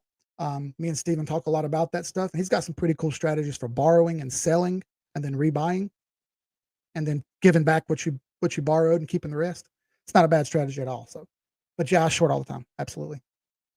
Okay, and then how much time do you spend on a day looking at charts? Do you just go through different coins and you just look at the charts, or how does your day look? How much time do you spend doing this per? Excellent question. So when I started this, 14 hours a day, plus working a job. Oh my God, yes, it sucked. I also had no one to help me. Nobody to show me anything. Keith, figure it out. Here. Well, that sucked for a really, really, really, really long time. And I had to grind. And thankfully, the fiance was cool with it. I would tell her, she'd say, God, Keith, you've been on that phone all effing day. I'm like, look, I'm sorry, but I'm learning. And she's like, no, dude, we're doing something. I'm like, you know what? You're right. But after this, I need to look. She's like, Keith, I'm like, please bear with me. I promise you it'll be worth it. And now here we are. Right. So now, how much time? I guess the better question is, I do this for a living. So this is what I do all day long. What is the, how much time should 15 minutes a day would be a good amount of time for anyone? That gives you a chance to look at all the top 15 assets real quick. Is it a buy or sell? Don't want to do that? Okay, do the top 10 and then do 2 minutes per chart, right? That's 20 minutes. 2 minutes per chart. Quickly find a trend. It's trending up. Okay, what about buy or sell? Well, it's trending up. It's not a buy yet, so I'm going to wait. But if it turns into a buy, I'm ready. Trending down, well, I'm not buying this at all. I'll just wait. And I'm on to the next asset. How do I manage so many assets? People ask me that all the time. I have a Discord full of people to help. That's an easy one. I can't do this on my own. I have great admins, have 18 admins. I have a certain amount of admins that have been with me for years. They're very good dudes, and they do the exact same thing I do. In fact, I learned from them just like they learned from me. So we have a whole group. We have tons of charts that are posted constantly. You get to kind of pick on which one you want on that. Everybody always posts what looks good. That's fine. No one likes posting the ugly stuff. So I post the ugly stuff, whether people like it or not. And it helps people save money. And that's the whole idea. So you don't have to Yeah. spend a ton of time. Maybe 15 or 20 minutes a day is best. Yeah, it does. I will say, I've noticed if you say anything negative about anything, you instantly get people angry with you. And so I know there's Mhm. a lot of people that get angry with you because you say things like strong's going Mhm. down infinitely. Like there's no coming up, and people, all the strong maxis come out and they're like, hey, well, what are you talking about? So yeah, that's Yeah, a man. difficult. I was ran out of the strong Telegram. People ripped me apart in the strong Discord. I'm out of there too. So I try to help, but if you don't want to hear the negative, you don't really need to hear the positive, right? You can't know Yep. pleasure without pain. Yeah, absolutely. And just so my audience kind of understands how I don't plan on becoming an expert TA person, but how I plan to use this is like so DAG, for example, is something that I believe in long term. But what this has helped me is like, okay, if I want to buy DAG, at least wait for a buy signal before I buy. I don't have Or to just. or at least an uptrend. Maybe Yeah, not even a buy signal, but an uptrend of some kind. And it's just negatively hardcore downtrending right now. So no reason to buy it. Just like excellent. Disney yesterday on that TV show I was watching. Yeah, nope, that makes a lot of sense. Do you notice any difference in the charts between forex stocks and crypto? Like, do you treat this charts differently, or do you kind of find no charts or Okay. charts and Good doesn't matter? question. I've noticed that Crypto, you don't really need to go below daily because it moves so rapidly. Forex, everything that's where I started was Forex. I still do some Forex trades every once in a while. Right here are the Forex pairs that are my favorite. Okay, these are the ones I actively trade all the time. I have my watermark in the way. Hang on, right there you go. Those are the active pairs I trade more often than not: gold, USD, Canadian dollar, blah blah blah. That one I do on low time frames only, everything under an hour, because it barely moves. A pip is a percentage in point. If I pull this little measuring stick real quick, that was 5.27 pips, or not, or no, it's 527,000 pips. It's like a ton of pips. Forex moves infinitely slower. That's 57 pips. It was 570 million a second ago. Okay. I have to go down low to be able to use these. And of course, in Forex, you got to use leverage because 1% in Forex is a ton of movement. So we move 20% a day in crypto. You're looking to get 250 pips in Forex. So I have to drop down. Does all the same TA work? Yes. You just have to be more careful with it and sharper with it the lower you go. Now, stocks, typically 1 hour and 2 hour, and charting the higher time frames on those as well. But that because of options, short-term options and stuff like that. Options traders are part of the market, and you must realize that they don't control the trend, but they are part of it. Again, it's 90% bots. So you just got to be a little smarter with it. There's no reason to drop below the daily, honestly, unless you're going to do Forex, which I don't recommend unless you're ready. You got to have high leverage for Forex. Yeah. Would you recommend people, if they want to get into something like this, would you recommend they start with stocks Sure. or crypto, or Yeah. do you have Here's my stocks list. This is the ones I follow that are easy to do. Here's Facebook. Looks awful, doesn't it? Here's Tesla. Hey, it broke a trend, but it's not quite where we want to see it yet. It's kind of dancing around with the 8 and 21 and on that trend line. So I'll just wait. Apple, under the trend. No thanks. Bank of America. It's going to be a no from me. Amazon. Bet not. It's real simple. All right. I didn't spend but 10 seconds looking at that, right? I can look at 100 charts in an hour. You can do this. It's not that complicated. Does it change when you go looking at the big picture? Yes. And like I said, I'll show you the Dow Jones. How hard was it for everyone to do fundamental analysis and make money? This is the question people ask me all the time. 6-month chart right here. I buy fundamentals. That's what people say. I buy fundamentals because that's what matters. Jesus, look at this. Since 1897, you had 2 downtrends, the Great Depression, okay, and the financial crisis. That's it. Everything else has just went up infinitely for 100 years. 100 years. How hard was it to make money? Everything worked. You just threw money at the stock market and it went up. Fundamentals really didn't matter. Didn't really matter. You're making a ton of money. Everything's going up. All ships rise with the tide, right? And here you go. Now, does that work in crypto? Crypto is quite cyclical. As you've seen with that XRP chart, there are years where XRP does nothing. Years where XRP does nothing. This is a 6-month chart. Clearly going up, but there have been 2 clear downtrends here. And something I didn't even go over was the 2018 trend. Look, by the way, perfect, just like this one. Hey, here was the time to buy.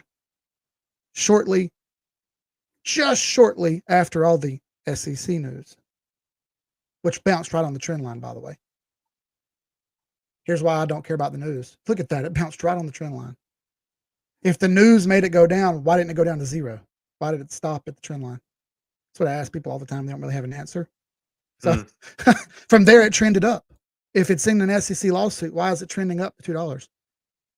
It's a great question that I ask people about fundamentals all the time. There's no worse fundamental than getting sued by the government. All right. right? And it went up to $2. So at what point do you kind of stop doing that and just stick to the chart, right? Yeah, no, that's helpful. Can I ask, how did you learn TA? Like, what resources did you use when you were starting out? Cool. Great question. So for me, it was a dogfight. I had no one to teach me, and I started out watching some terrible people on YouTube. That's me and you. So I'm talking bad about myself. All right. YouTube is not the place to learn this. And even though I do this for a living, it's not the place. You need some sort of material to help. It's a long story, but a buddy of mine got a friend drunk, and he went and took a $5,000 seminar on how to do Forex, do technical analysis with Forex. I didn't want to pay $5,000 because I didn't have $5,000. I started this with 25 bucks. I've got 25 bucks, right? So I can buy some beer. He got drunk. He gave us the flash drive. We downloaded it. We read, we learned. That's called the Holy Grail. That's posted up in our Discord for everyone to look at and read. It's 600 pages. Be prepared for your brain to ache. I teach a lot of the stuff in the Holy Grail, only I modified a little bit for crypto because the Holy Grail was regarding Forex. And like I said, Forex is a little bit more technical and a little bit more hardcore. Crypto moves very fast. So some of that stuff won't work for crypto. It does work. It's just a little hit and miss. And we got to increase those percentages if we want to win. So I've kind of taken some stuff from that, some stuff from other guys that I met along the way. Like I said, I kind of made friends along the way. One guy named Win Mullet, super awesome dude. And he's going to tell you he's not, but he is. He kind of helped me with the 8 and 21 EMA that I was already using. He only uses the 8 EMA. He doesn't care about the 21. He's willing to do it all the time, right? Because he has the time. I know most people don't. Another guy taught me about Fibonacci retracement, which is crucial once you want to figure out where to buy and when not to buy. Okay. Helps out finding these zones. How am I able to know, oh, this is going to fall? Watch out. It's not time yet. Because I'm able to see the zones and see the Fibonacci retracements and know it. All that stuff's far more deep, but I've learned it along the way through hard work and failure and failure and failure. I'm trying to save you the time of failure by not falling for the same gimmicks that I did. It sucks trying to gain that money back that you lost. I lost $45,000 from September 2018 till 2020 because I went on what people were telling me rather than what the chart said. And I can show you the exact moment that happened. And I never forget it because I never let that happen again. If you learn from mistakes, mistakes are fine. If you repeat mistakes, you are doomed to fail forever. Okay. That's very helpful. What are you buying right now? Can I Nothing. ask? Nothing. I want to buy some stuff, but everything keeps flirting around with selling right after I buy it. So guess what? Don't buy anything. Just wait. Yeah. There's no reason. That's one of the hardest things to do in crypto. Trust me. I like anyone who's in my Discord. Anyone who's in my Discord knows because I posted things I was buying. I'm buying this. I'm buying this. Well, then they turned right back around and sold. So now I got to sell them.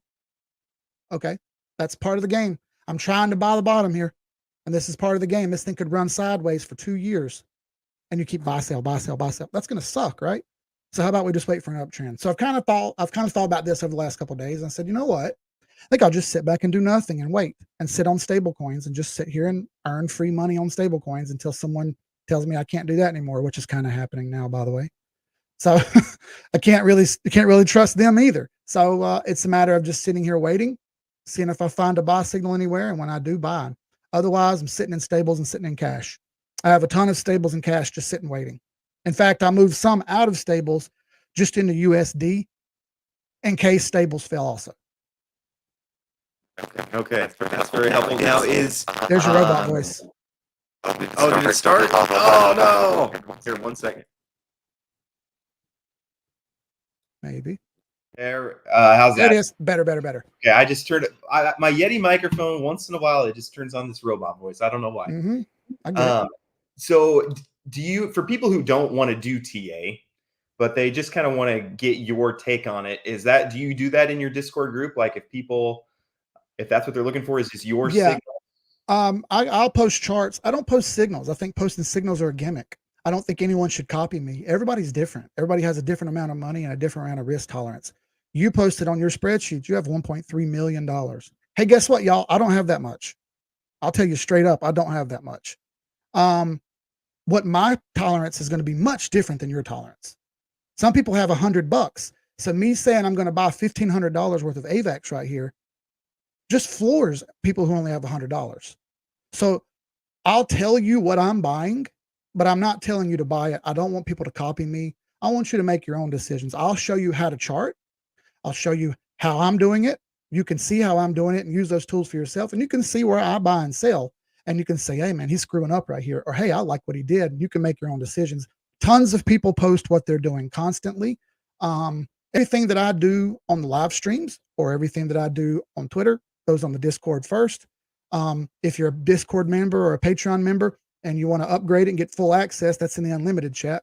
You don't have to do that if you don't want. I'm not going to sit here and sell stuff, but yeah, all my moves are posted there for everyone to see. Plus, anyone who's got a general question, there's a crap ton of stuff in there just to read and learn with.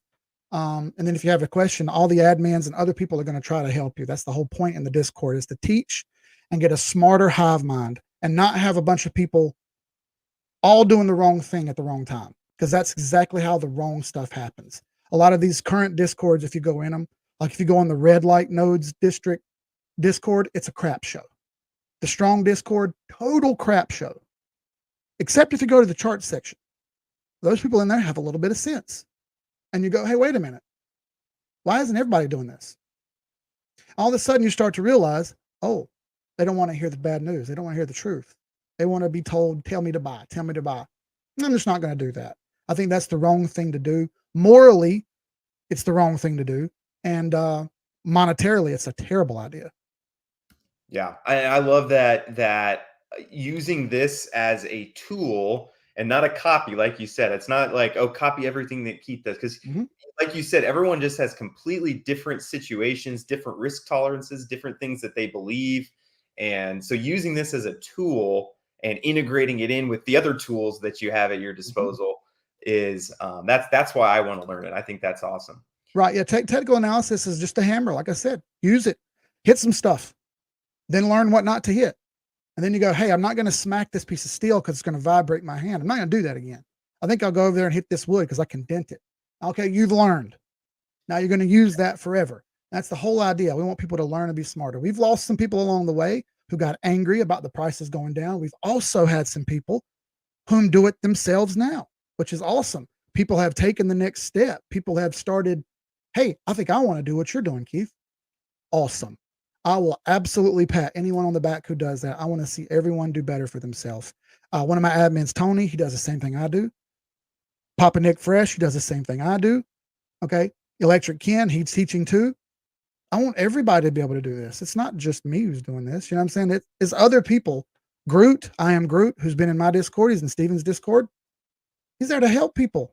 Sure, you can watch what I do, but how about I teach you how to fish instead of just giving you the fish all the time? How about you learn how to fish too? If you want the Discord link, it's right here, by the way. It's free. You can, I'll put it in the private chat there for you. Okay. There you Yeah, I post a link to your website, but I'll post this. Okay, cool. Yeah, the website's got the Discord on there. You can pay to get full access. I don't want anybody to pay if they don't want to. You don't have to pay. You don't get all the full charts like I give everybody, but I do it on Twitter and I do it in the general chat too. It's just, I try to do something more for the people who try harder. What I've learned is when you give stuff people for free, they either don't value it or they don't want it. All right. If you charge a little bit for it, people try to value it and people understand, hey, I'm paying for this. I'm going to pay some more attention. And all of a sudden you light a spark. Yep. And people start learning. We've also given away $50,000. We helped build a school in Laos. We're going to do that again pretty soon. It's not all about me making money. That's not the case at all. So we want people to teach and learn. I think I do have value with what I do. I think everybody has some value with what they do. So use that. Yeah, very cool. And I wanted to, I like what you said earlier too. I just wanted to emphasize this for my audience, that this is not, TA is not 100% sure. So don't go find a buy signal and then say, oh, I'm putting in every dime. This is a buy signal. Sometimes they don't work. But like you said, this is getting you closer to the dartboard where you're going to hit more often if you buy signals than if you just buy at random times. So it's getting you closer, but you still, only invest what you can afford to lose. You will still lose sometimes. That's all. And you said all those things. So I think that's all helpful stuff. A great example is Steph Curry. When he shoots the ball, everybody thinks it's already going in. He misses 6 out of 10 times. But boy, when he makes it, it looks really good. So much so that you think every single shot's going in. So it's the same principle. You're not going to make every shot, but I'm going to take shots. Even if I'm going to miss, I have to take shots to make points. Okay. So I'm going to shoot, and I'm going to shoot a little bit better than everybody else. And I'm going to try to be ahead of everyone else every single time. I'm going to try to beat you to that. I'm going to try to get that buy signal. And I'm going to keep buying that until it's no longer a buy. And then I'm going to sell it. And then I'm going to let you shoot and miss over and over and over again. I don't want that to Okay. happen, but that's what happens. Yeah. Very cool. And I'm so sorry for taking so much of your time. I just have a Oh, few last like I questions. said, I marked off the day, so it's cool. Okay, awesome. And audience, thanks for sticking with us all this time. Please do hit the like button for Keith. This has been great. Since your rules are so like in place, I mean, are there bots that could just be doing this for you using your rules and just buying Mhm. on the buy signals, selling on You the sell? got it. 90% of everything you see is a bot. It's Okay. not me. It's that right there you see in front of you is bots. 4% is us. That's Do it. you recommend any bots? Or are there any bots that you use? So for you, you have a lot of capital.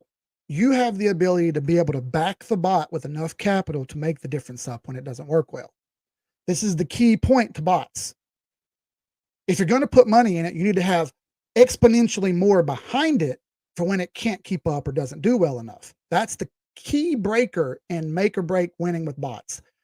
In a bull market, okay, ta-da, everybody wins.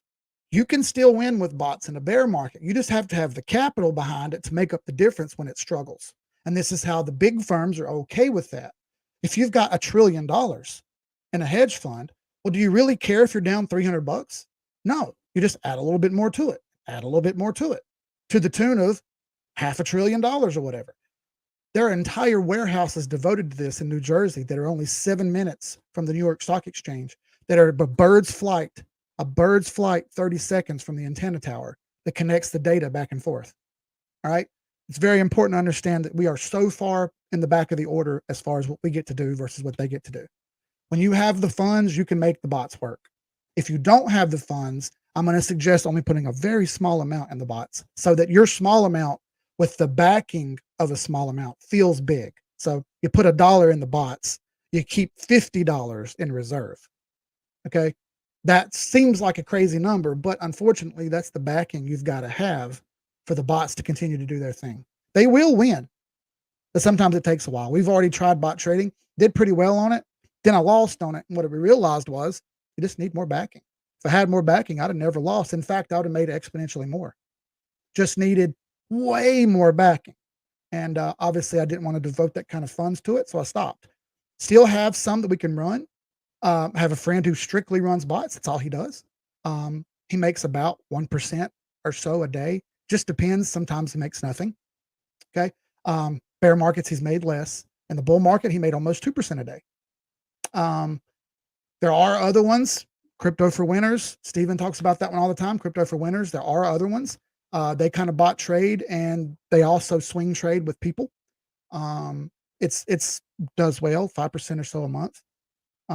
Those are realistic big numbers. 5% a month is a big number. You know, it's not realistic. 3% a day. Right. People need to understand that that is completely unrealistic and will not last. Yep, absolutely. Okay, and I know you said you don't want to sell yourself, which is fine. But if people want to know more from you, they want to learn more, they can join your Discord group. Mhm. Can you talk about all the things that you offer that people can Yeah, get hang on one second here. General chat. Let's take this. Come on. There we go. Here's a general chat. We were talking about you and how I was going to be on this live stream right here. Okay. Blah, blah, blah. There's a video of me talking about a lot of what I've told you already. If you're an unlimited member, you got the unlimited chat over here, and I post all my trades in here, talking here constantly, nonstop, all day long. A few of the admins have their own chat room. They can talk. We have crypto charts down here. All the crypto charts you can handle, stocks and equities, Forex, if you're into that, custom indicator scripts for indicators to go on your trading view that you don't have to pay for. They're in here. They're part of it. We have different rooms if you want to just hang out and talk, obviously. We have nodes room. We have a DAO room. We have a scam room. Obviously, each level of Patreon, if you change it, there's only two, 8 and 16, and soon there'll only be one, just 16, because hardly anybody does the $8 one. We also have educational material, and this is just full of reading material. I mean, look at that. That's all educational material for people to look through and learn how to do TA. I don't only do it one way. There's many ways to do this. Here's how I learned the Holy Grail. Okay, you can download it right there. There's a ton of stuff in here, and plus, Me and Steven do a lot of work together. So a lot of what he does over there, I kind of pull over here, and a lot of what I do over here goes over there. We kind of bounce it back and forth. A ton of good people in here. You're going to find very little degenerate talk in here at all. It's almost all buy, sell. What does your chart look like? Hey man, look where I screwed up. Look where I did good. Look where I did bad. And everyone tries to learn a bit more together. There's 3,286 people in here. I never thought that would happen. I never thought that would happen.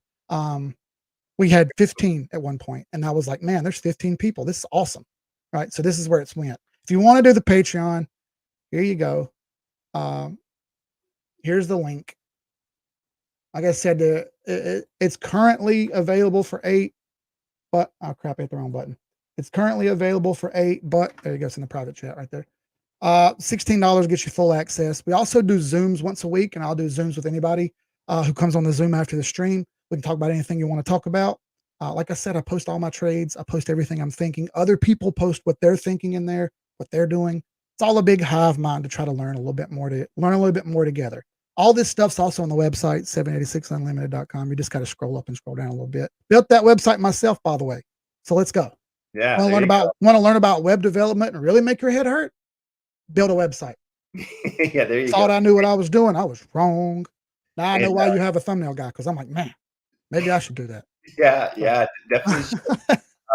Well, and Jag says, I watched the free 101 videos on Keith's channel and it changed my life. There you go, brother. They're free. They're right here, by the way. Yeah. And hey, I want to encourage you, Keith, don't, your knowledge is very valuable. And so I would just encourage you, don't feel bad about selling it, or like, you put a lot of work into this. You learned a lot. It's very valuable. People are making a lot of money off of things that you've learned. And I don't think there's anything wrong with, hey, I have a Patreon. I want to make money off of this, like that's part of what I'm out to do. And right. So if you want to sell yourself, I'll sell you. Go join. You know what? What I've noticed is a karma thing. Okay. Regardless of your religion or how you feel about things, karma shows up every day in the real world. Okay. If you do good things will happen to you. So I don't need to sell myself. I can just show you the charts and show you how they work. And that's the work sells itself. Okay. The work, what happens shows you that it works. If it didn't work, I wouldn't be here. I would literally be at work at a day job on a roof right now, fixing an air conditioner in the heat. It's 92 degrees here today. That would suck. Okay. And on a roof, it's 140. So I'd be out there baking in the sun with my body breaking down, getting upset, irritated, and aggravated. Plus, I wouldn't be able to do this. So here's all the videos that are free. Like he was saying, TradingView 101 just shows you how to do TradingView like I just did. Moving averages, we didn't even talk about. Resistance support lines are crucial. Didn't even mention those, but we did do the 8 and 21 strategy. Okay. Then there's MACD, RSI, all these other ones. I show you in video form of how they work. The fall of XRP, how you could have gotten out and stopped. Bitcoin analysis from the bottom to the top right here. 4 mouse clicks to make $1 million, starting with 1,000. Okay, that's all in that video. I show you how the 2007, 2008 financial crisis happened. I was part of that, by the way. That's just part of the way I learned how not to lose money anymore. Okay. I got tired of my 401k guy telling me everything's going to be fine as my account went negative. How do you have a negative 401k? How's that even possible? That's because the guy who was running it was being a degenerate. Okay. And he lost my money plus some. So I don't have a 401k anymore. I am my 401k. I don't trust anybody else with my money anymore. Just me. Yeah. I wouldn't want you to trust me with your money either. That's why I say you trade on your own, right? That's why I tell everybody to do that. Don't trust me with your money. It's your money. Yeah. And to your point about, so someone asked, how did we meet? And so I don't know if you remember this, Keith, but the first time I heard about you was back when Thor was very popular. Ooh.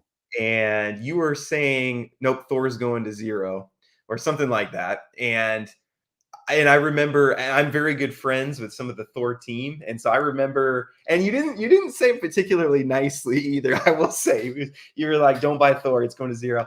And I remember just being like, "Oh man, this guy's kind of not super nice." And then you were right; like the Thor chart does not look good.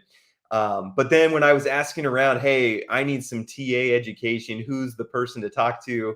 And everybody said, "Oh, Professor Keith, Professor Keith," and then I had to kind of swallow some of my pride and be like, "Oh, yeah, he was right about the one call that I've heard him on that I really didn't agree with him on. He was right, and everybody's saying he's the best." So that's why I reached out to you. Well, you know what? I kind of changed things after that. So what I was doing was a bit bombastic. I would say something bombastic, even if it was correct. All right. If you don't know what bombastic people means, that just means something outlandish or brash. Okay.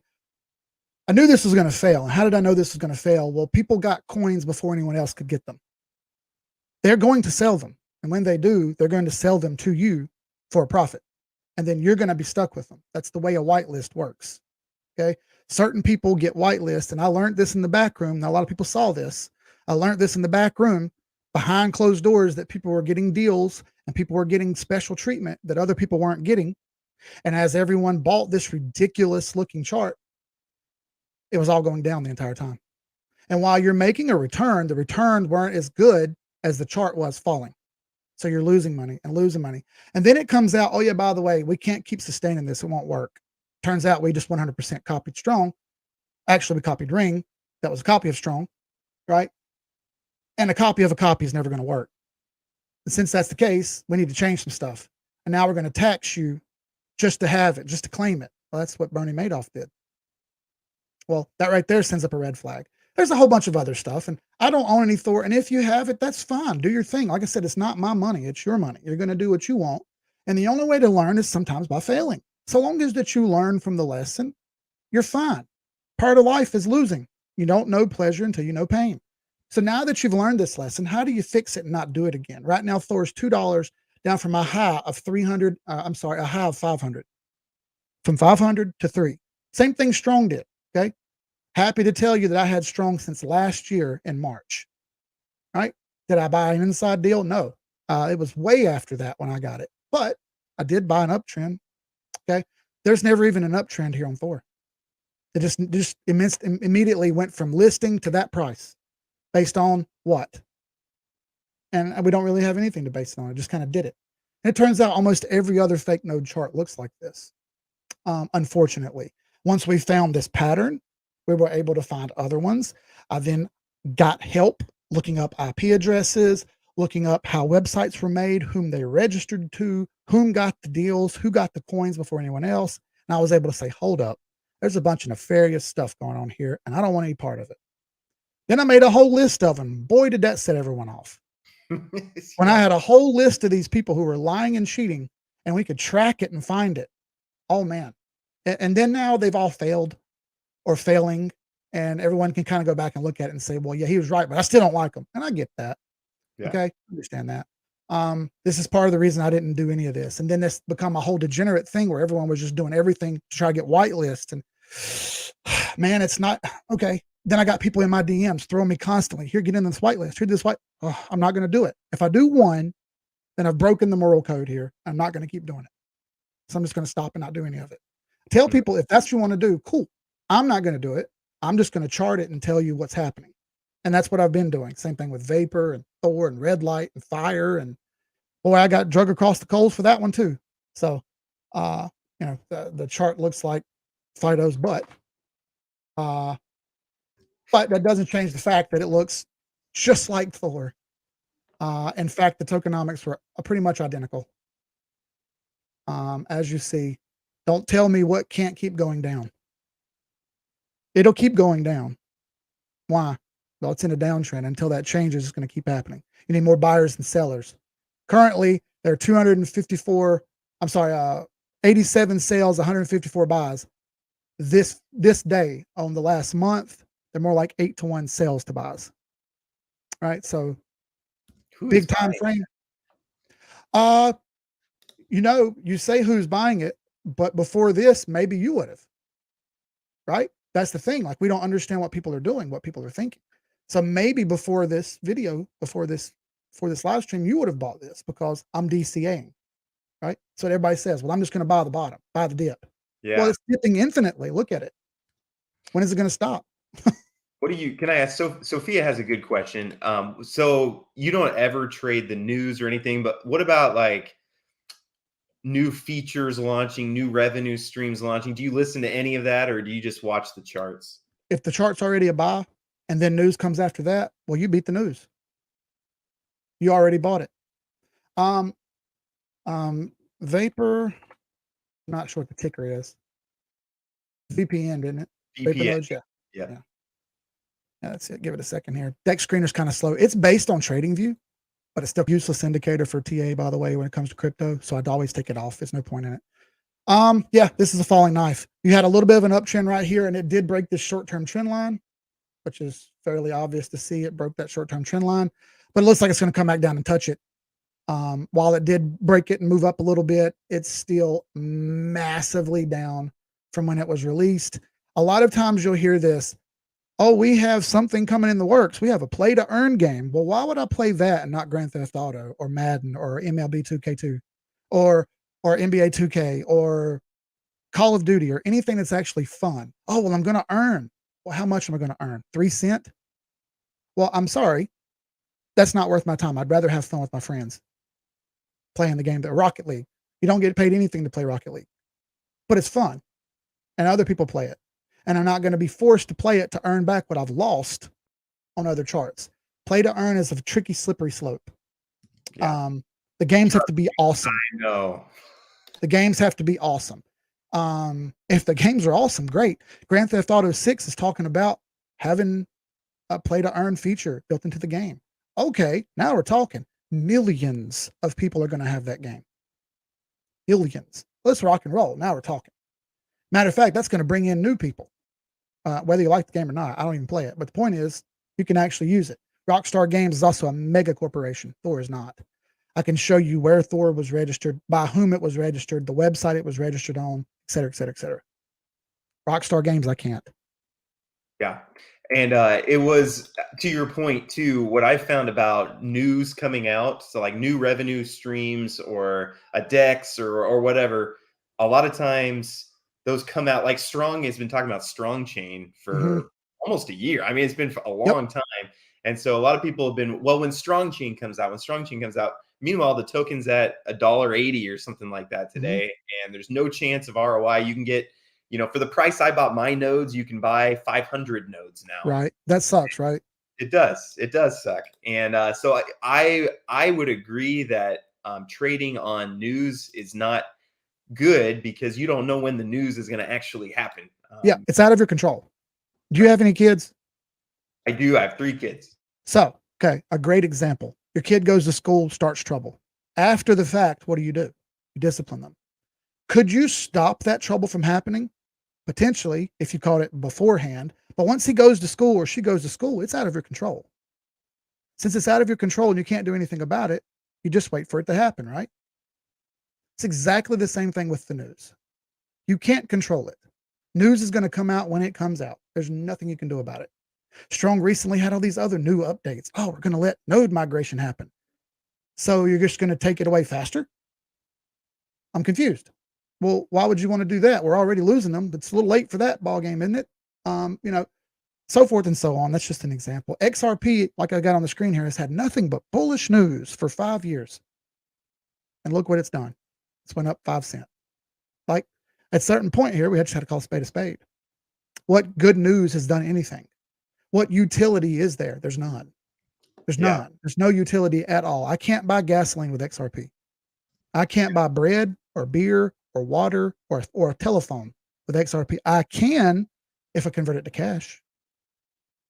So until that's done, there is no utility, unfortunately. I'm ready for that. Don't get me wrong. I love crypto, but it's just not there yet. Yeah, and I loved your point about XRP when the SEC lawsuit hit.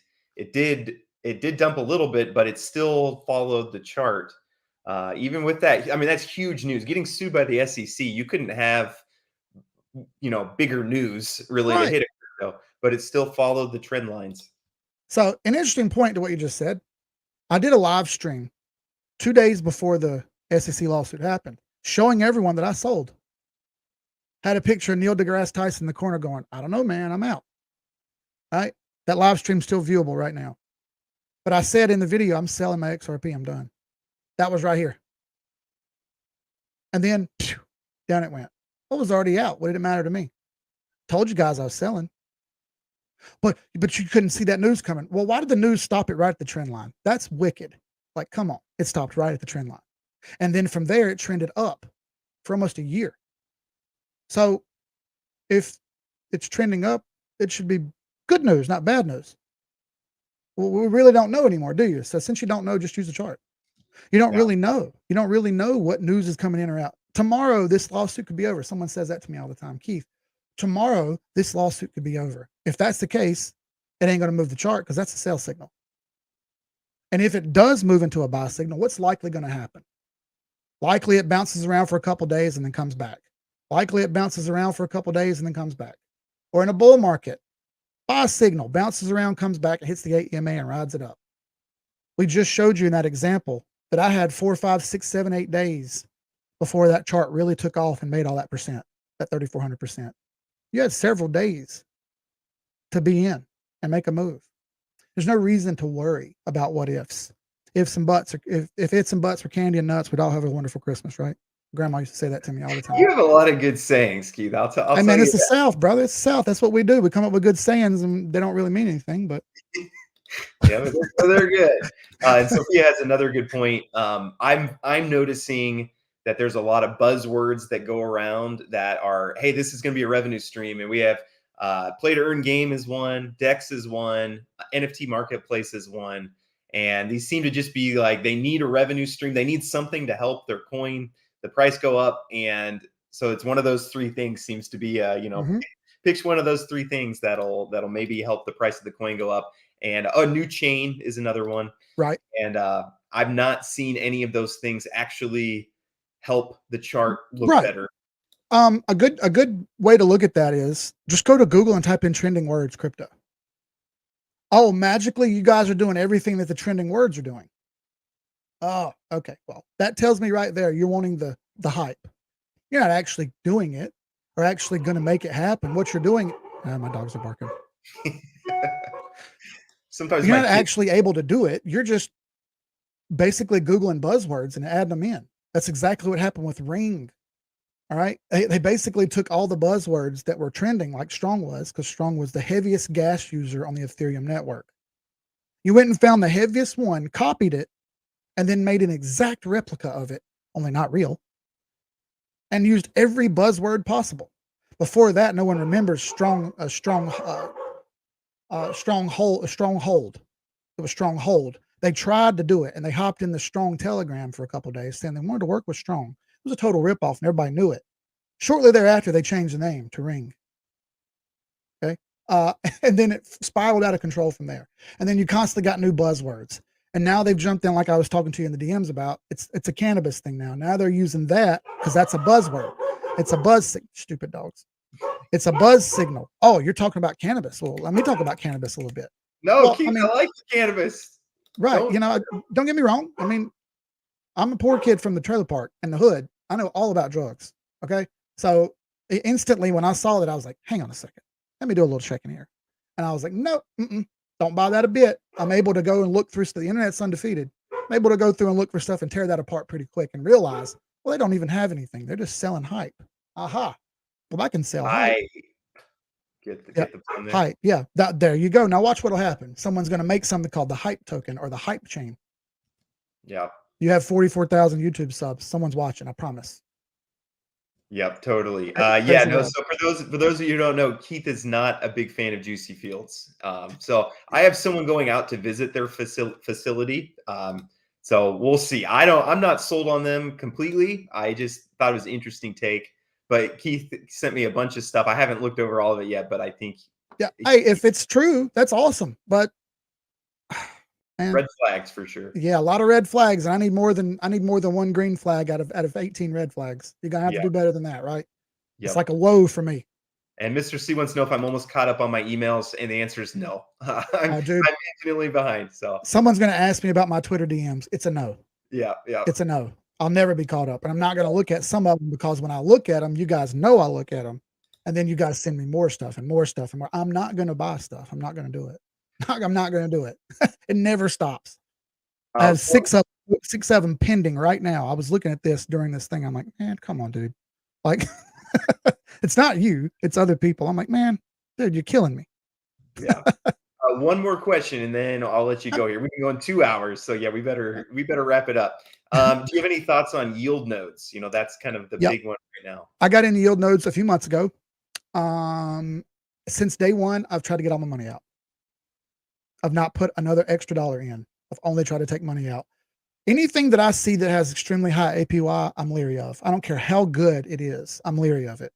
In the investment world, any financial guy will tell you if the company makes more than 10% a month, that's a home run. You're offering me 5% a month. Okay. If it's not involving trading, I know better. I know better. I've already lived in this world, and I know those numbers are very hard to come up with. Yield Nodes has been upfront that they manipulate the price of Sapphire token and some others via their exchange. They're open about that. Okay.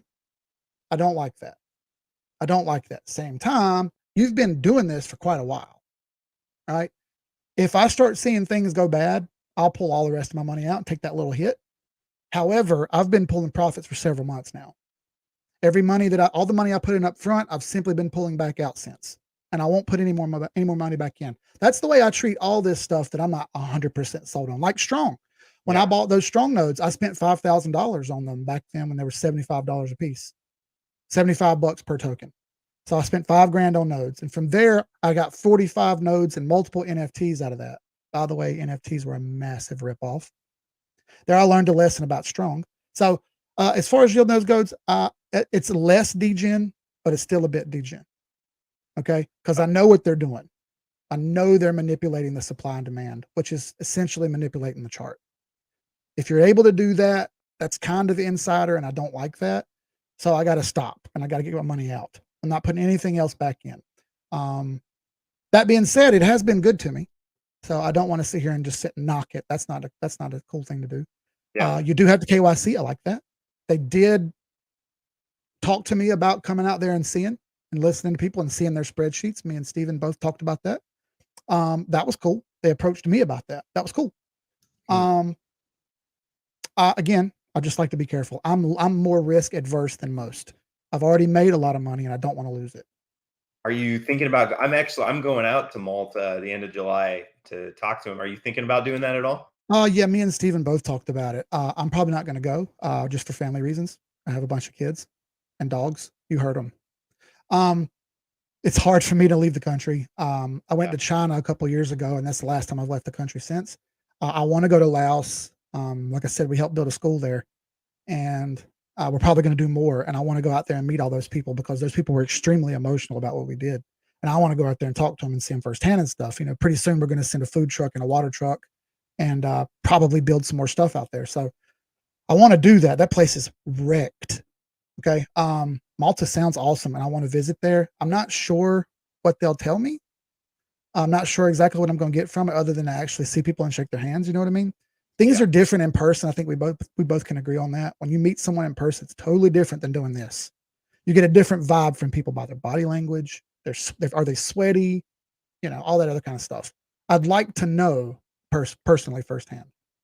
Yeah, absolutely. Well, I'm going out there, and so I'm looking forward to that too, because I have a lot of money in yield nodes, and would like to just better understand. Is this something that I should be telling people that it's good, or should I be telling people, take your money out? And so I'd like to meet. I've got about half my money out after what I put in. I've got about half of it out. I aim to have the rest out in about 4 months. Okay, well, last question, then I'll let you go. And I know people, if you have more questions, feel free to jump in the Discord and ask questions. But just tag me there too. It's cool. Yeah, I'll put you on the spot here. Would you be up for maybe coming onto my channel once a month or something like that? We could do a TA, dig in a little deeper each time and kind of make that a regular part of my channel. I know you're not a drinker, but dude, this is what I do all the time. Like we can pour up some whiskey and have at it. That's what I do all the time. I got the glass ready at all times right here. There you go. Yeah, I have no problem with this. Anytime. Like I said, I try to work with everyone, whether I agree with how people do things or not. It's not my point. It's not my money, right? All I can do is spread what I do and give people the seed, and from there you plant and do what you want to do, right?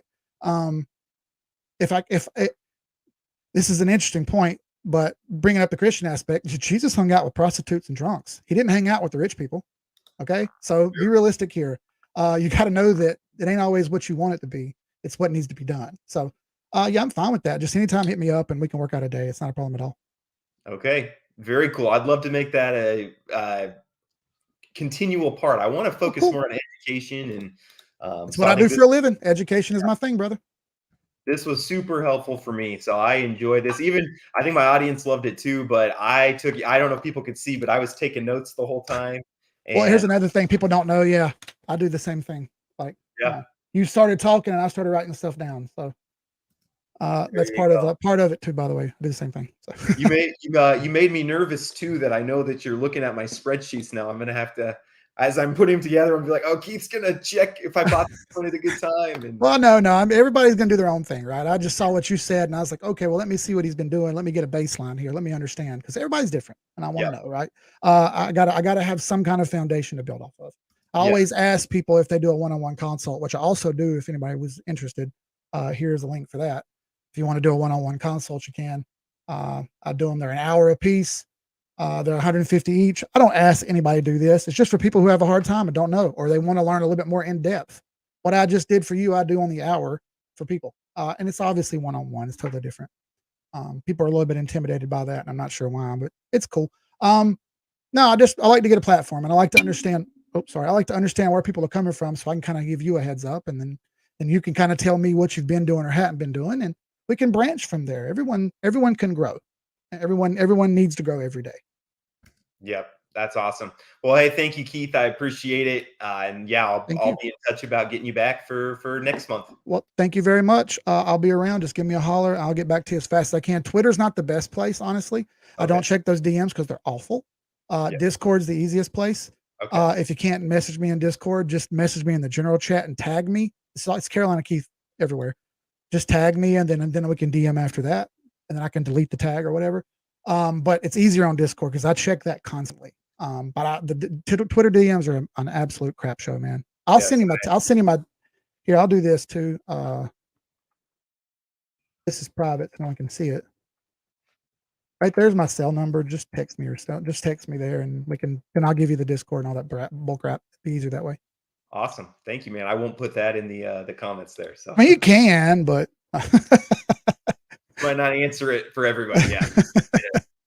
Awesome. Well, hey, thank you, man. Thank you, audience. On your way out, please do hit the like button if you liked Keith and you appreciate this. Go check out his stuff. Hop in his Discord. That's the next thing I'm going to do.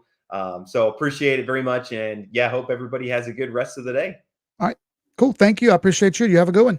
All right.